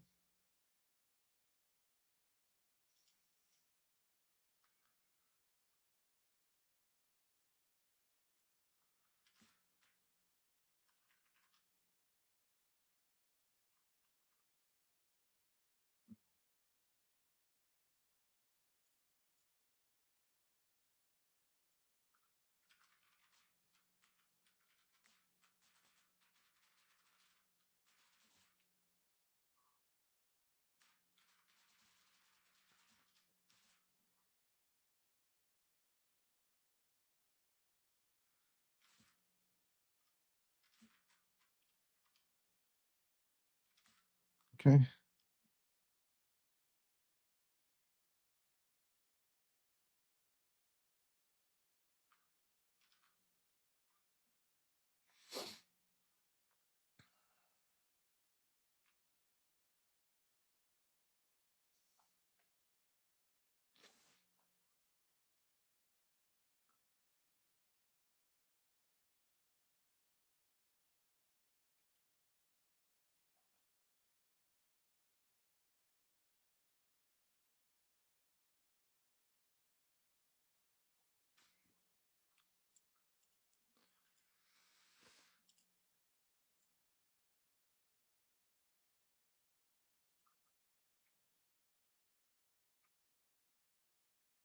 I don't think this is true.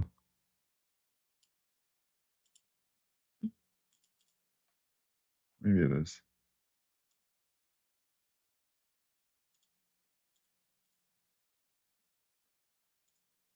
Oh, I realize that my music is not playing. Sorry, folks.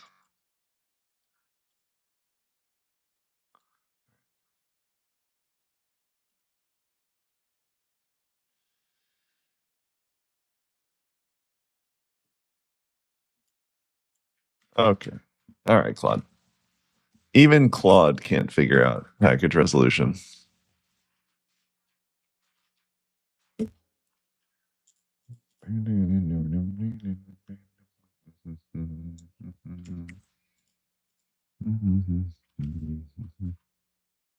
We've got exports.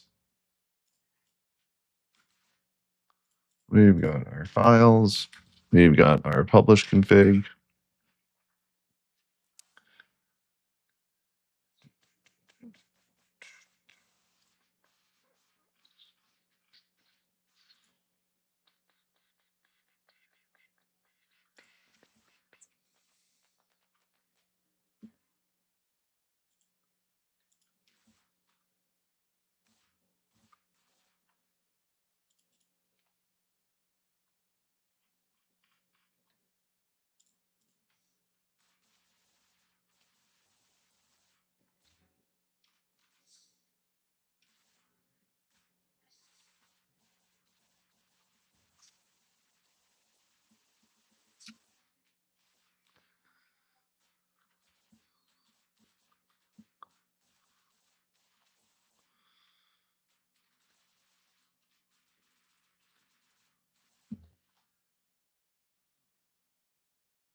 Alrighty, let's see.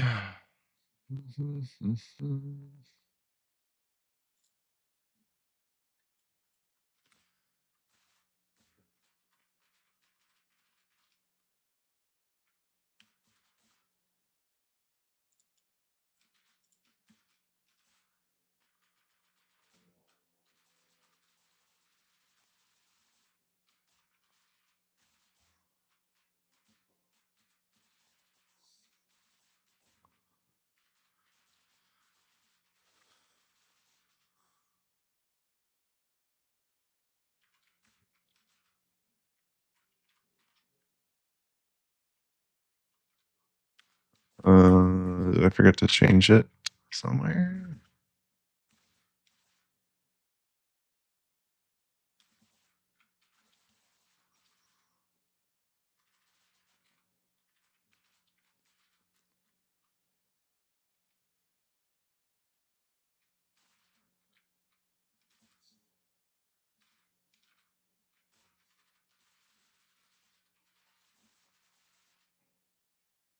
I feel like there is something.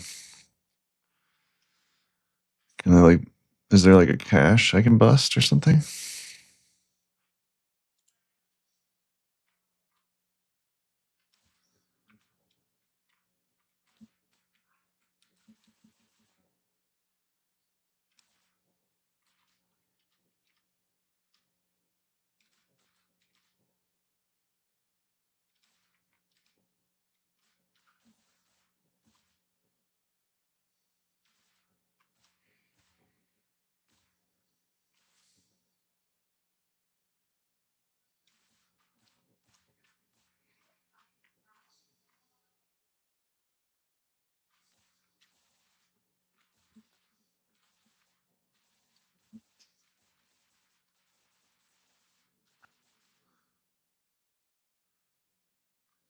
Where is it getting this plugin from?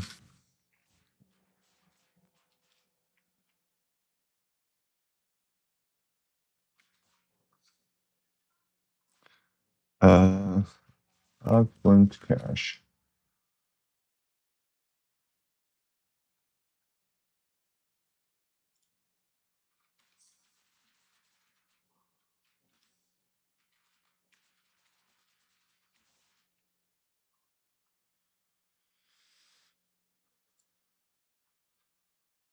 Oh, whoops. This is strange.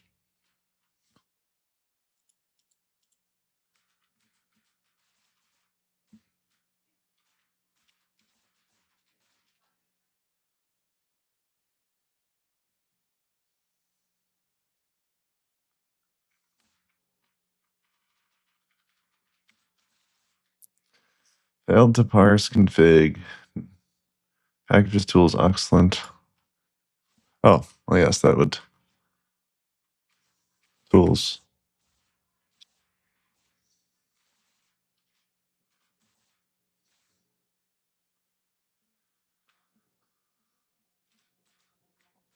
That would certainly cause a problem.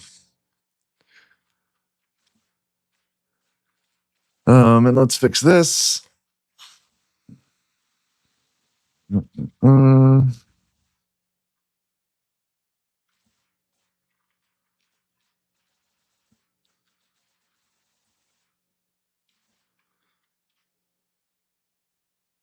Tools, oxy. Yep.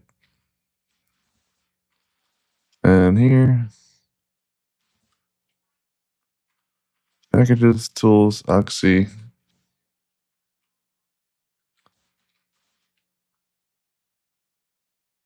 Okay, that is progress.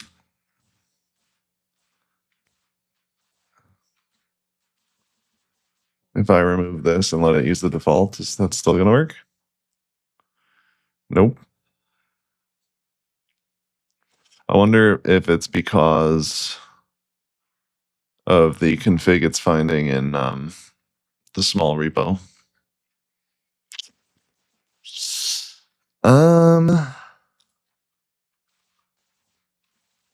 Actually, we can just do this.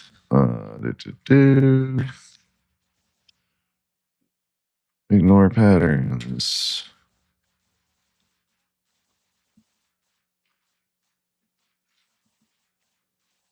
Repos.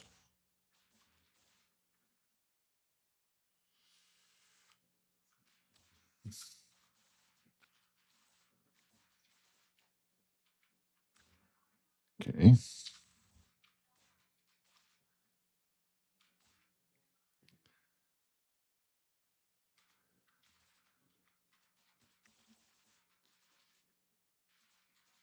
Oh my gosh.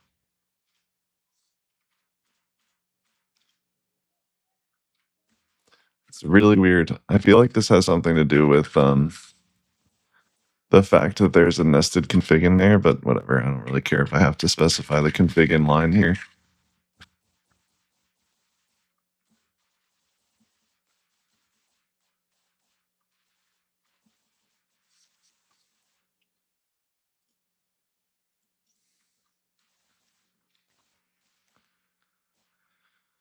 Okay, now it's at least just failing to load the plugin, which I think we can fix with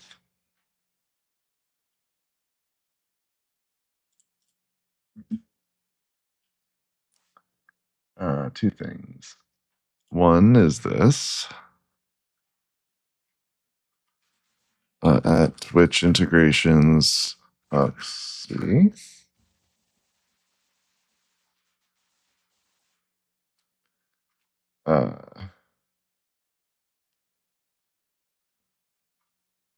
So that is one.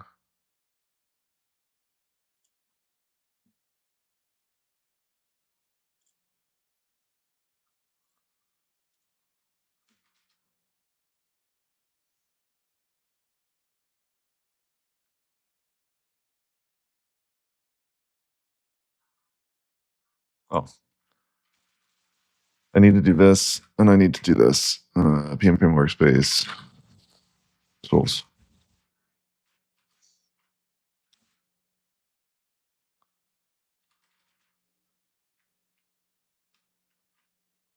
And then I also need to do.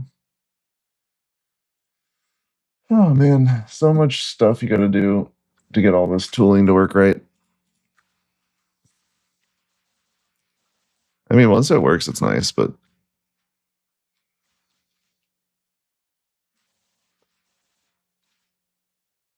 there we go.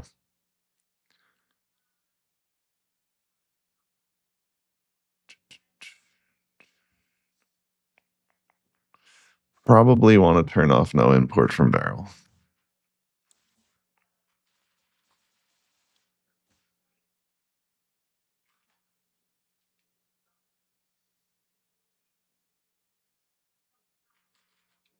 But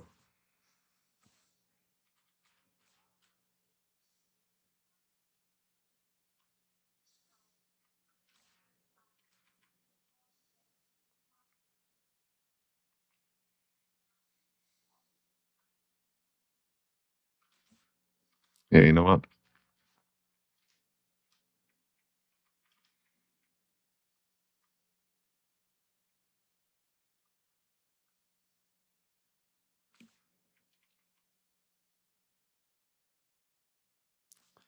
We're going to just delete this rule.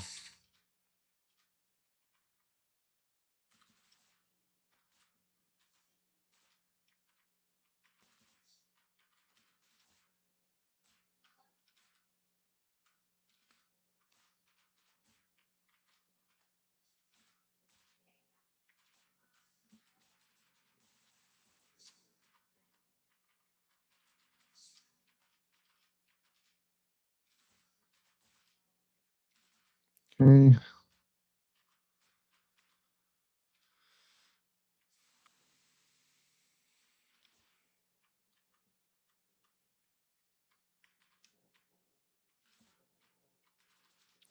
And then do that. I don't think I want that to happen. Format disable.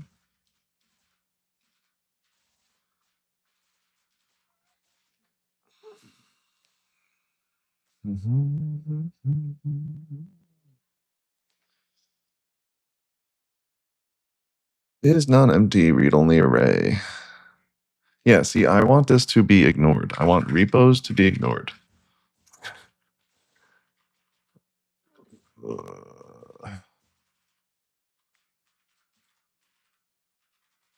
Um,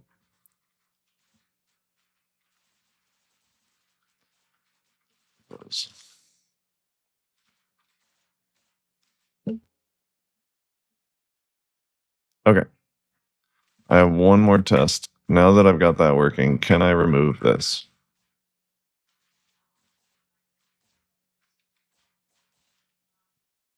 No. Cool. That's annoying.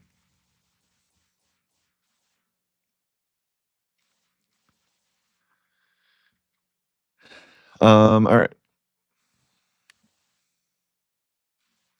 We should pm and fix.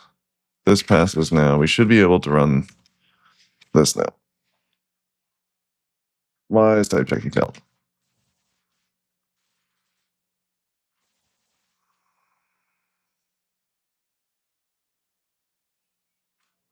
Yep, that's a good reason. Packages, tools, oxy. This needs to be one more directory.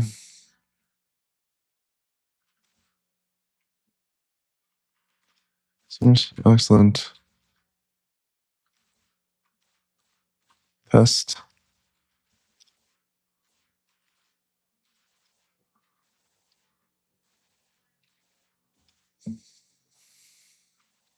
Great. And now we can start the loop. Tests failed. Why are tests failing? pm test. Yes. Packages. We need to add. We need to add one more thing. This is what I mean about a good harness, by the way. Like, it would probably eventually fix these things, but to not waste tokens on it when I know exactly what the problem is, we just fix it ourselves. But like, all the agent will have all of this stuff as feedback, and it gets a clean context every iteration. So like, let's just make sure everything works good. We should actually get a loop now.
All right. So, let's see. Started iteration 1. We can actually look at the stuff it's generating, by the way.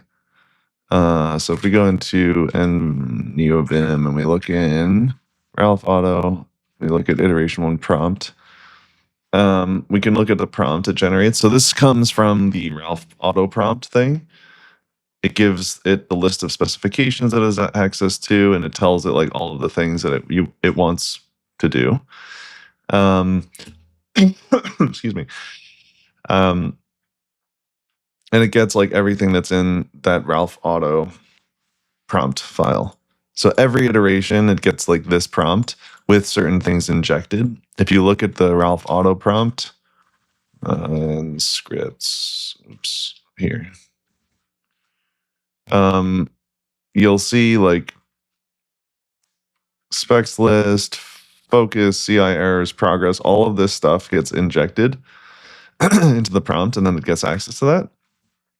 And so you'll see like all the output from the agent here. You can see like logs in here if you need them. And it will keep track of its own progress as well as it goes through tasks. So let's see what it's doing. It's creating all of the package structure. blah, blah, blah, blah, blah. And when it gets to the end of a task, if the task is not completed by the time the loop finishes, it'll like note where it left off, and then it'll start another iteration. So it's kind of interesting. It always starts with a fresh context. It always knows where it left off. It has access to the same harness every single time. But that feedback loop and the fresh context keep the the agent fresh. Like it doesn't start getting lost because it always like has a very focused set of tasks that it needs to do.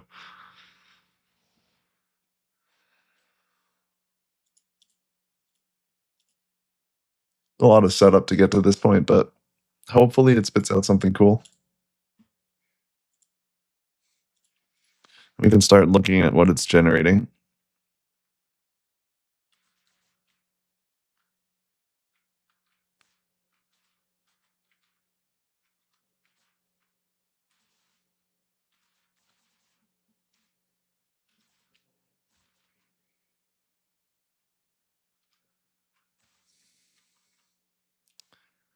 We'll probably have it move this.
Is it still in the same loop? Let's see.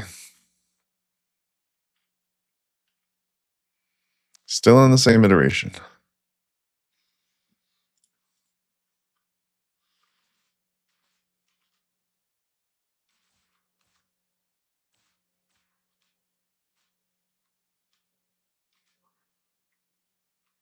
Cool. Oh, I hate this.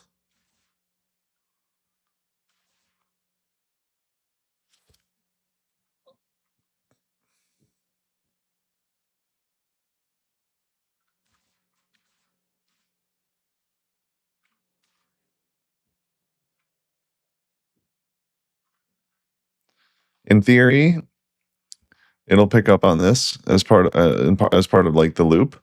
But if it doesn't and it starts spinning, that's when you would like make adjustments to the harness. So you would add something to like maybe a context directory with or a patterns directory or something like that, where you would tell it about like schema usage.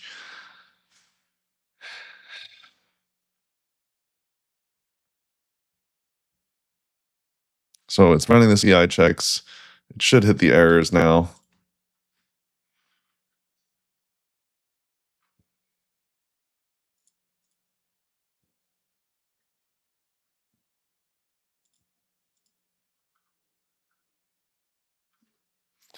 But we did give it access to the repo itself. So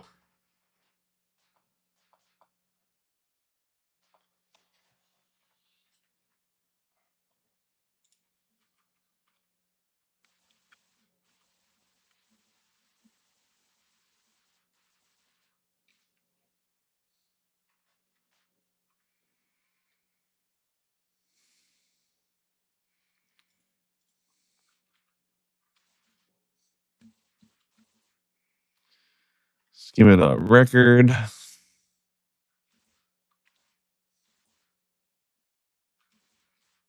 think it's in here right now.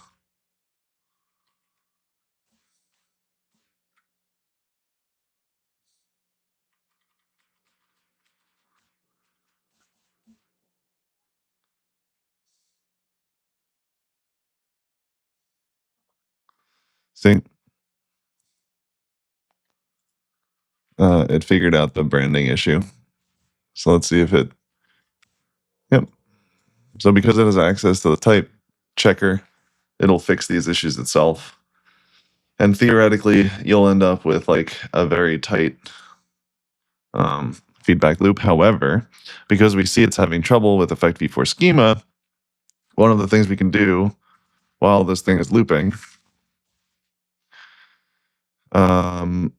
your task is to review the code for effect schema in @repos effect small and create a succinct but detailed context summary that of useful patterns and APIs that you can use in future iterations. Output the summary to a .patterns directory. Add this to include a reference to the .patterns directory in the Ralph Auto loop.md prompt template.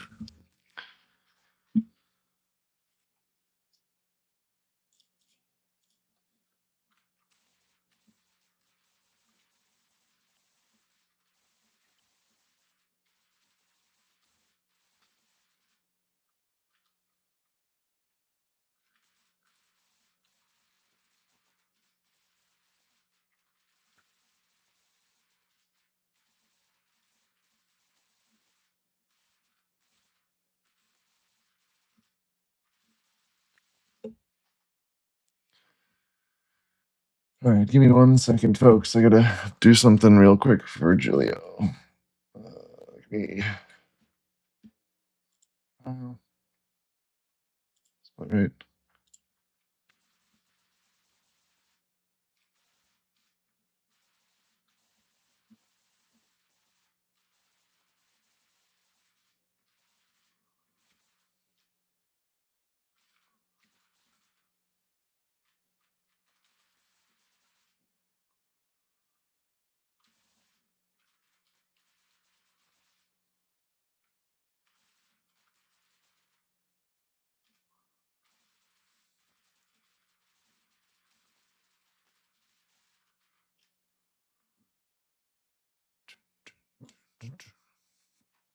Yeah, so hopefully this will help it in future iterations.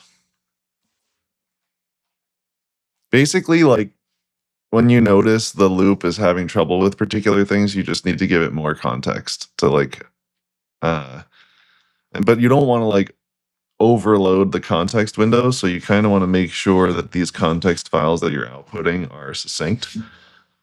Because it's going to be pulling in like the Claude.md, it's going to be pulling in like repo context, it's going to be pulling in the spec. So the more succinct you can keep these things with, but still giving it like good information, the better.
Let's see the context file it came up with.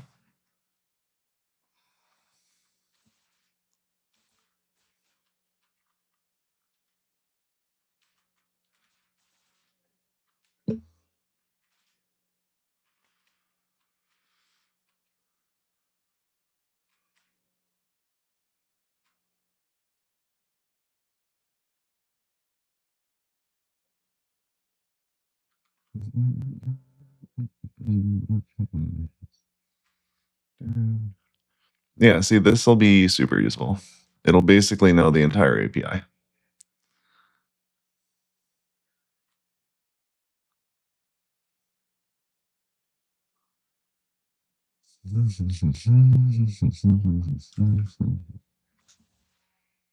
Great.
All right, let's see where we're at here. So it is doing migrations, I guess. Core source storage migrations. Core source storage migrations. Spotify tokens, Twitch tokens, song requests.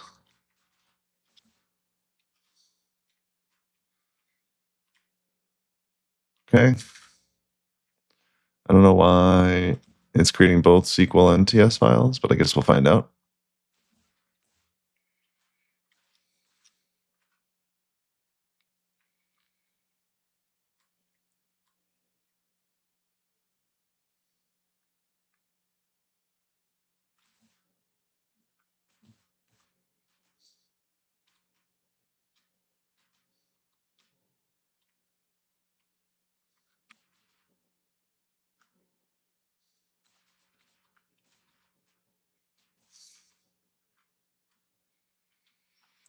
I'm just going to keep letting it go.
Okay, sorry about that, folks. I was trying to get something done for Julio.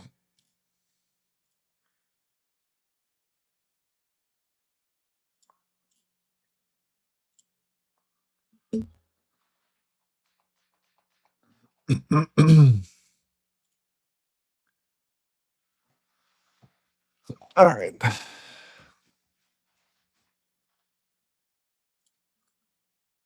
Where are we at here?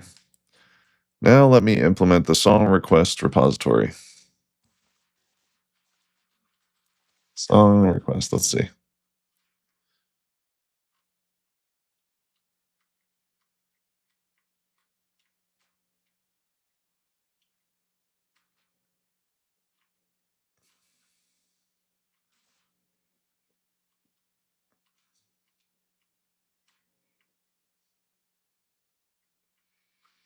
I also find, I mean, this is more relevant with Effect v3. Let's actually add one more piece of context.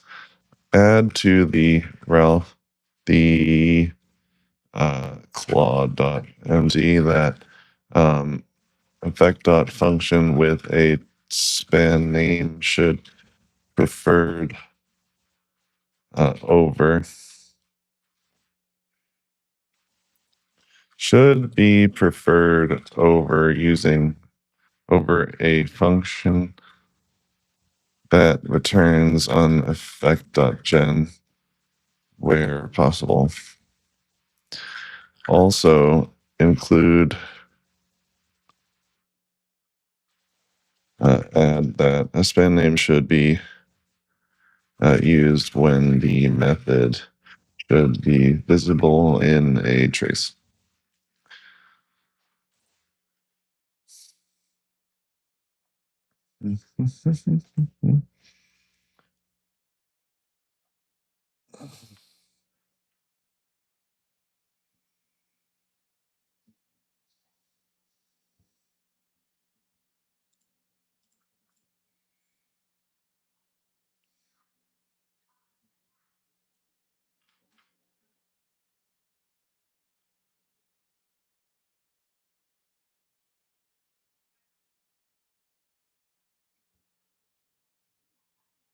So interesting point here. You can see that we began iteration number 2, right?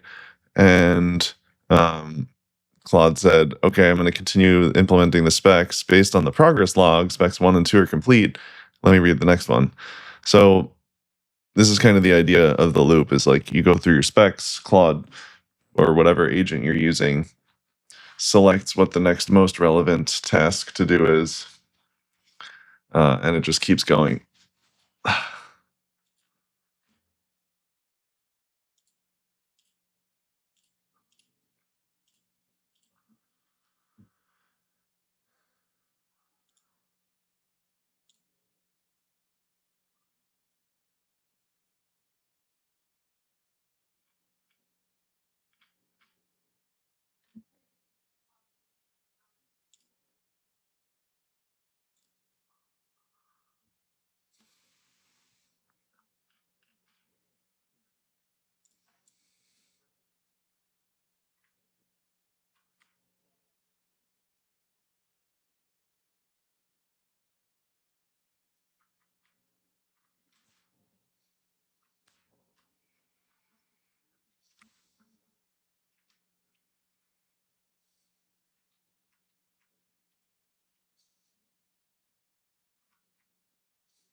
So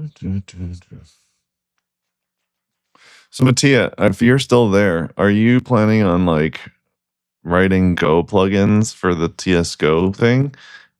Or are you like forking it, or are you just kind of like waiting to see what the team comes out with and instead just focusing on like the TypeScript one for now?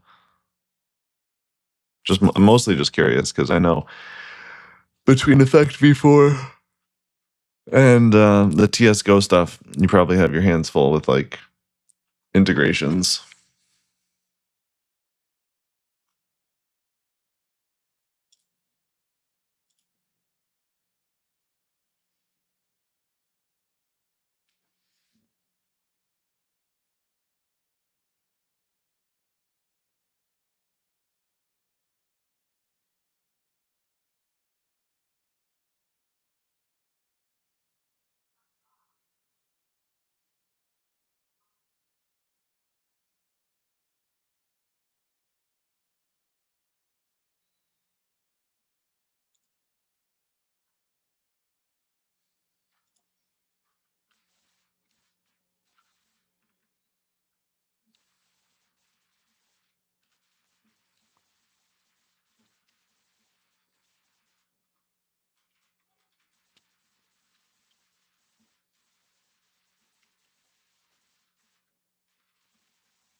All right, let's see what the loop is working on now. Where are we? Sorry, Mattia, I will read your message in one moment. Let's see here. Where are we? I think it's working on cluster stuff right now. No.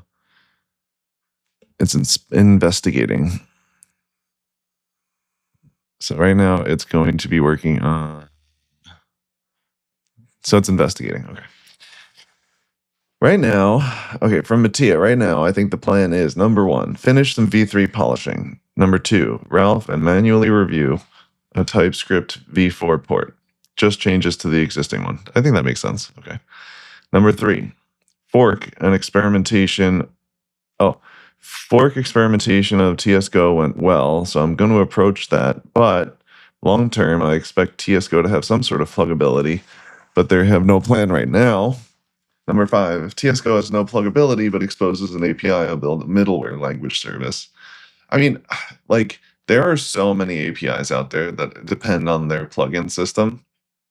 I feel like they have to consider like those APIs. They can't just like abandon them. Maybe they'll like force people to implement plugins in Go, but I feel like they're going to have a an FFI layer for like JavaScript plugins, kind of like what Oxlint does, where they can load JavaScript plugins from their Rust linter.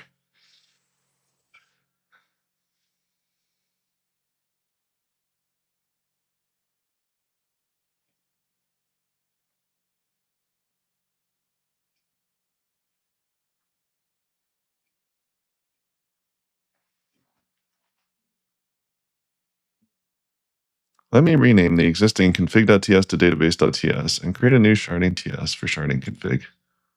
Okay. That makes sense. Sharding.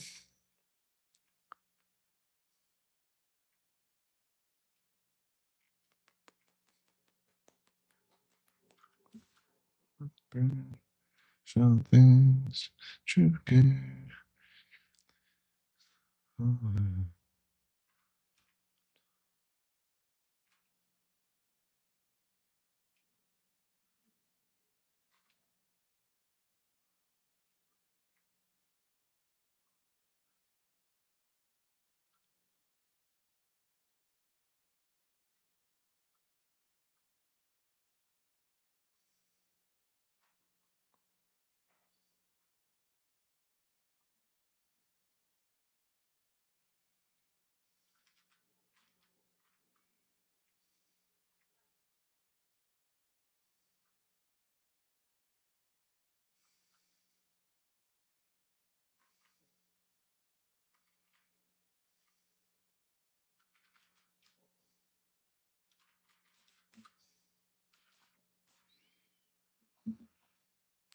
Yeah, no short-term plan.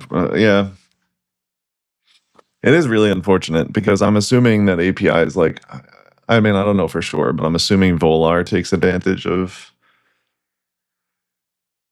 language service plugins, but maybe not. Maybe it uses other APIs. I don't know.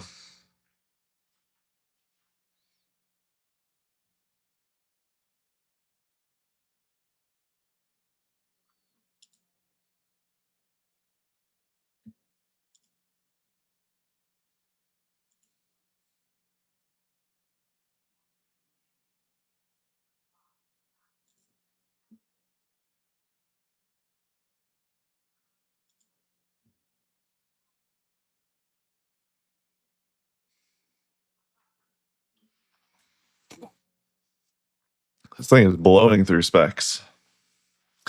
I'm sure that we will have a lot to fix.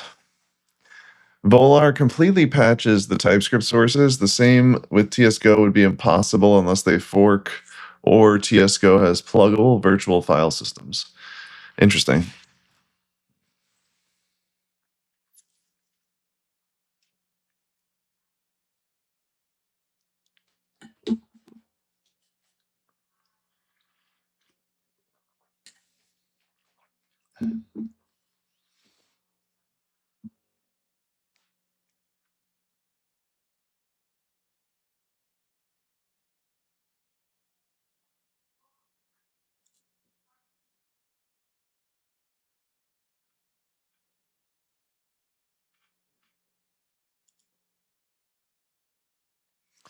Let's see what it generated for the entity.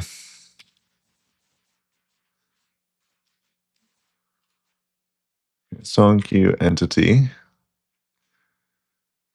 Process redemption payload. Cool.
I'm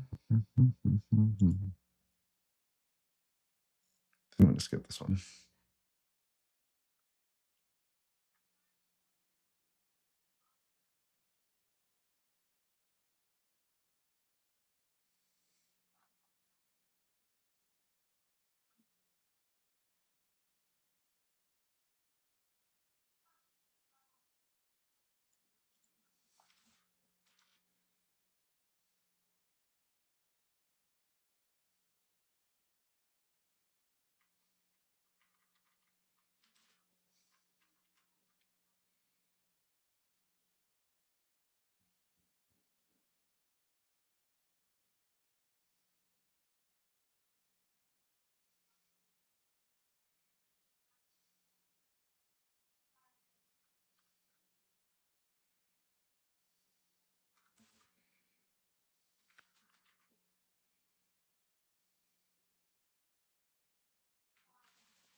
feel like we have one of these. Patterns, error handling.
Give it a little more information about handling errors because I see it making the same mistake repeatedly. Again, like while it's working, you want to like keep updating the context because when you see stuff like happening repeatedly like this, it's always a good idea to see if you can like assist um, the entity somehow.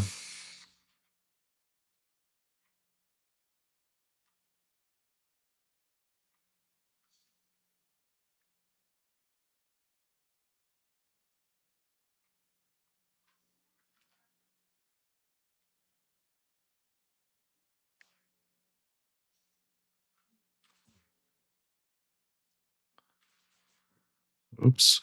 That's not what I wanted. I wanted to do this. Claude. Add to the Spotify spec file.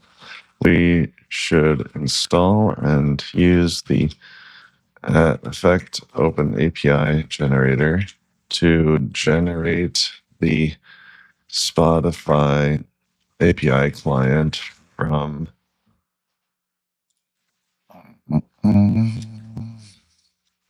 instead of implementing it by hand.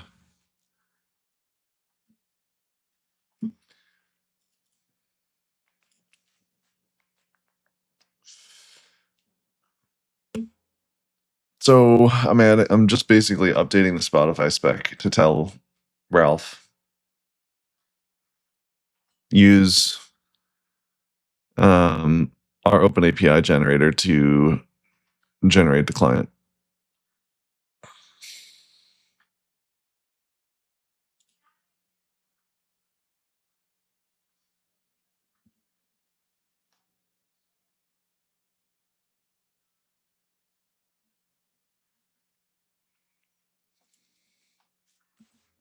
Nice.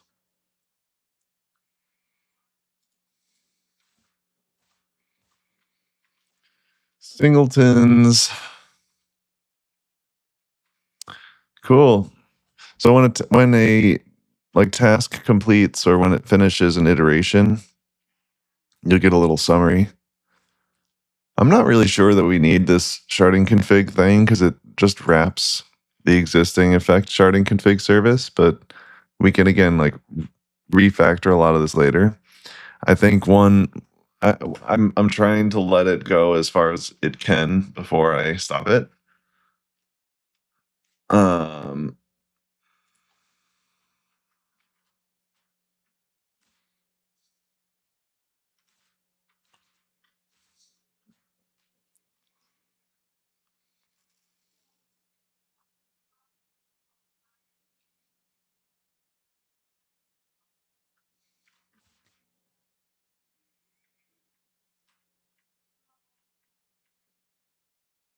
So where are we going now? Where are we starting? Twitch integration. My goodness.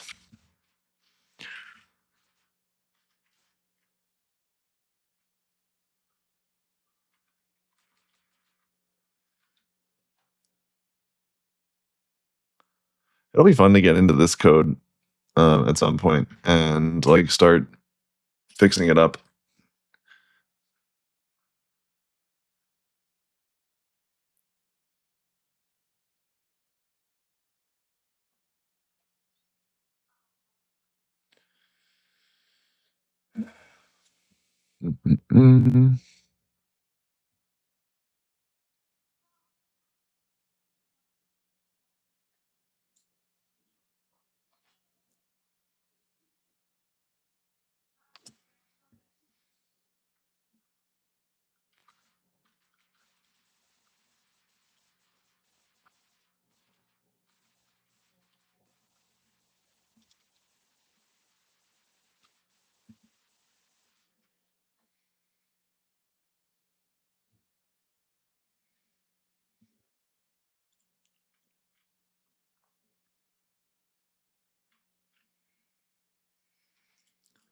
Let's see.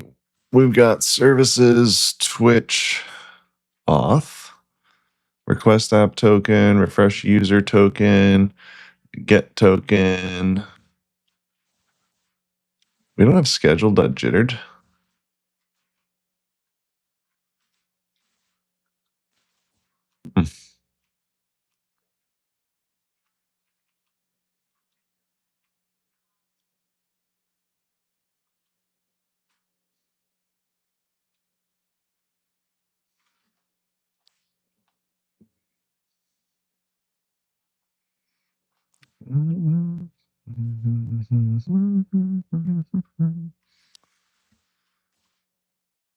Dirty little secret.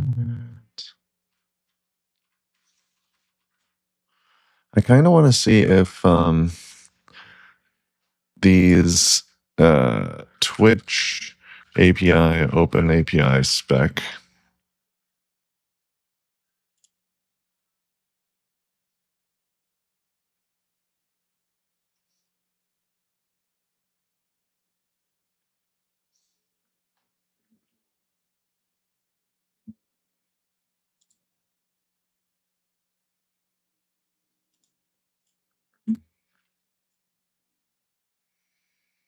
This one's 2 years old.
So what do I post to you?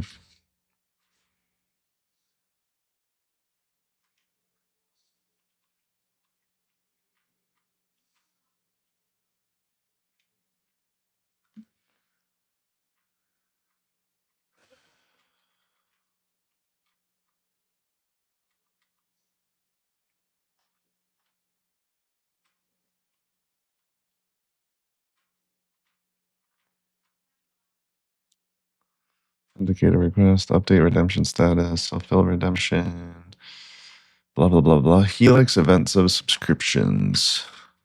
Event subscriptions.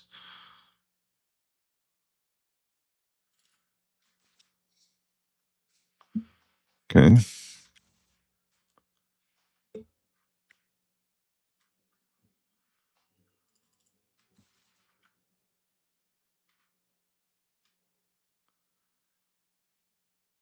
Type, version, condition, and transport.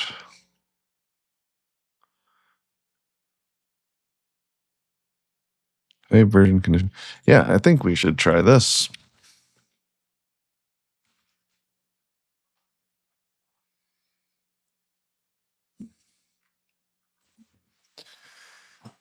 All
right, let's see where it's getting stuck.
All right, folks. I think we are going to head out and let the loop run for a little longer. But I need to grab some lunch, and then I got to work on some other things. But thank you all very much for joining and hanging out today. And yeah, I will see you all. Hopefully, I'll try to do like a shorter stream on a regular basis. Like maybe every morning, I can try to do like an hour or two. So, I hope you all have a nice day, and I will see you hopefully tomorrow if I can make things work. Cheers, everybody.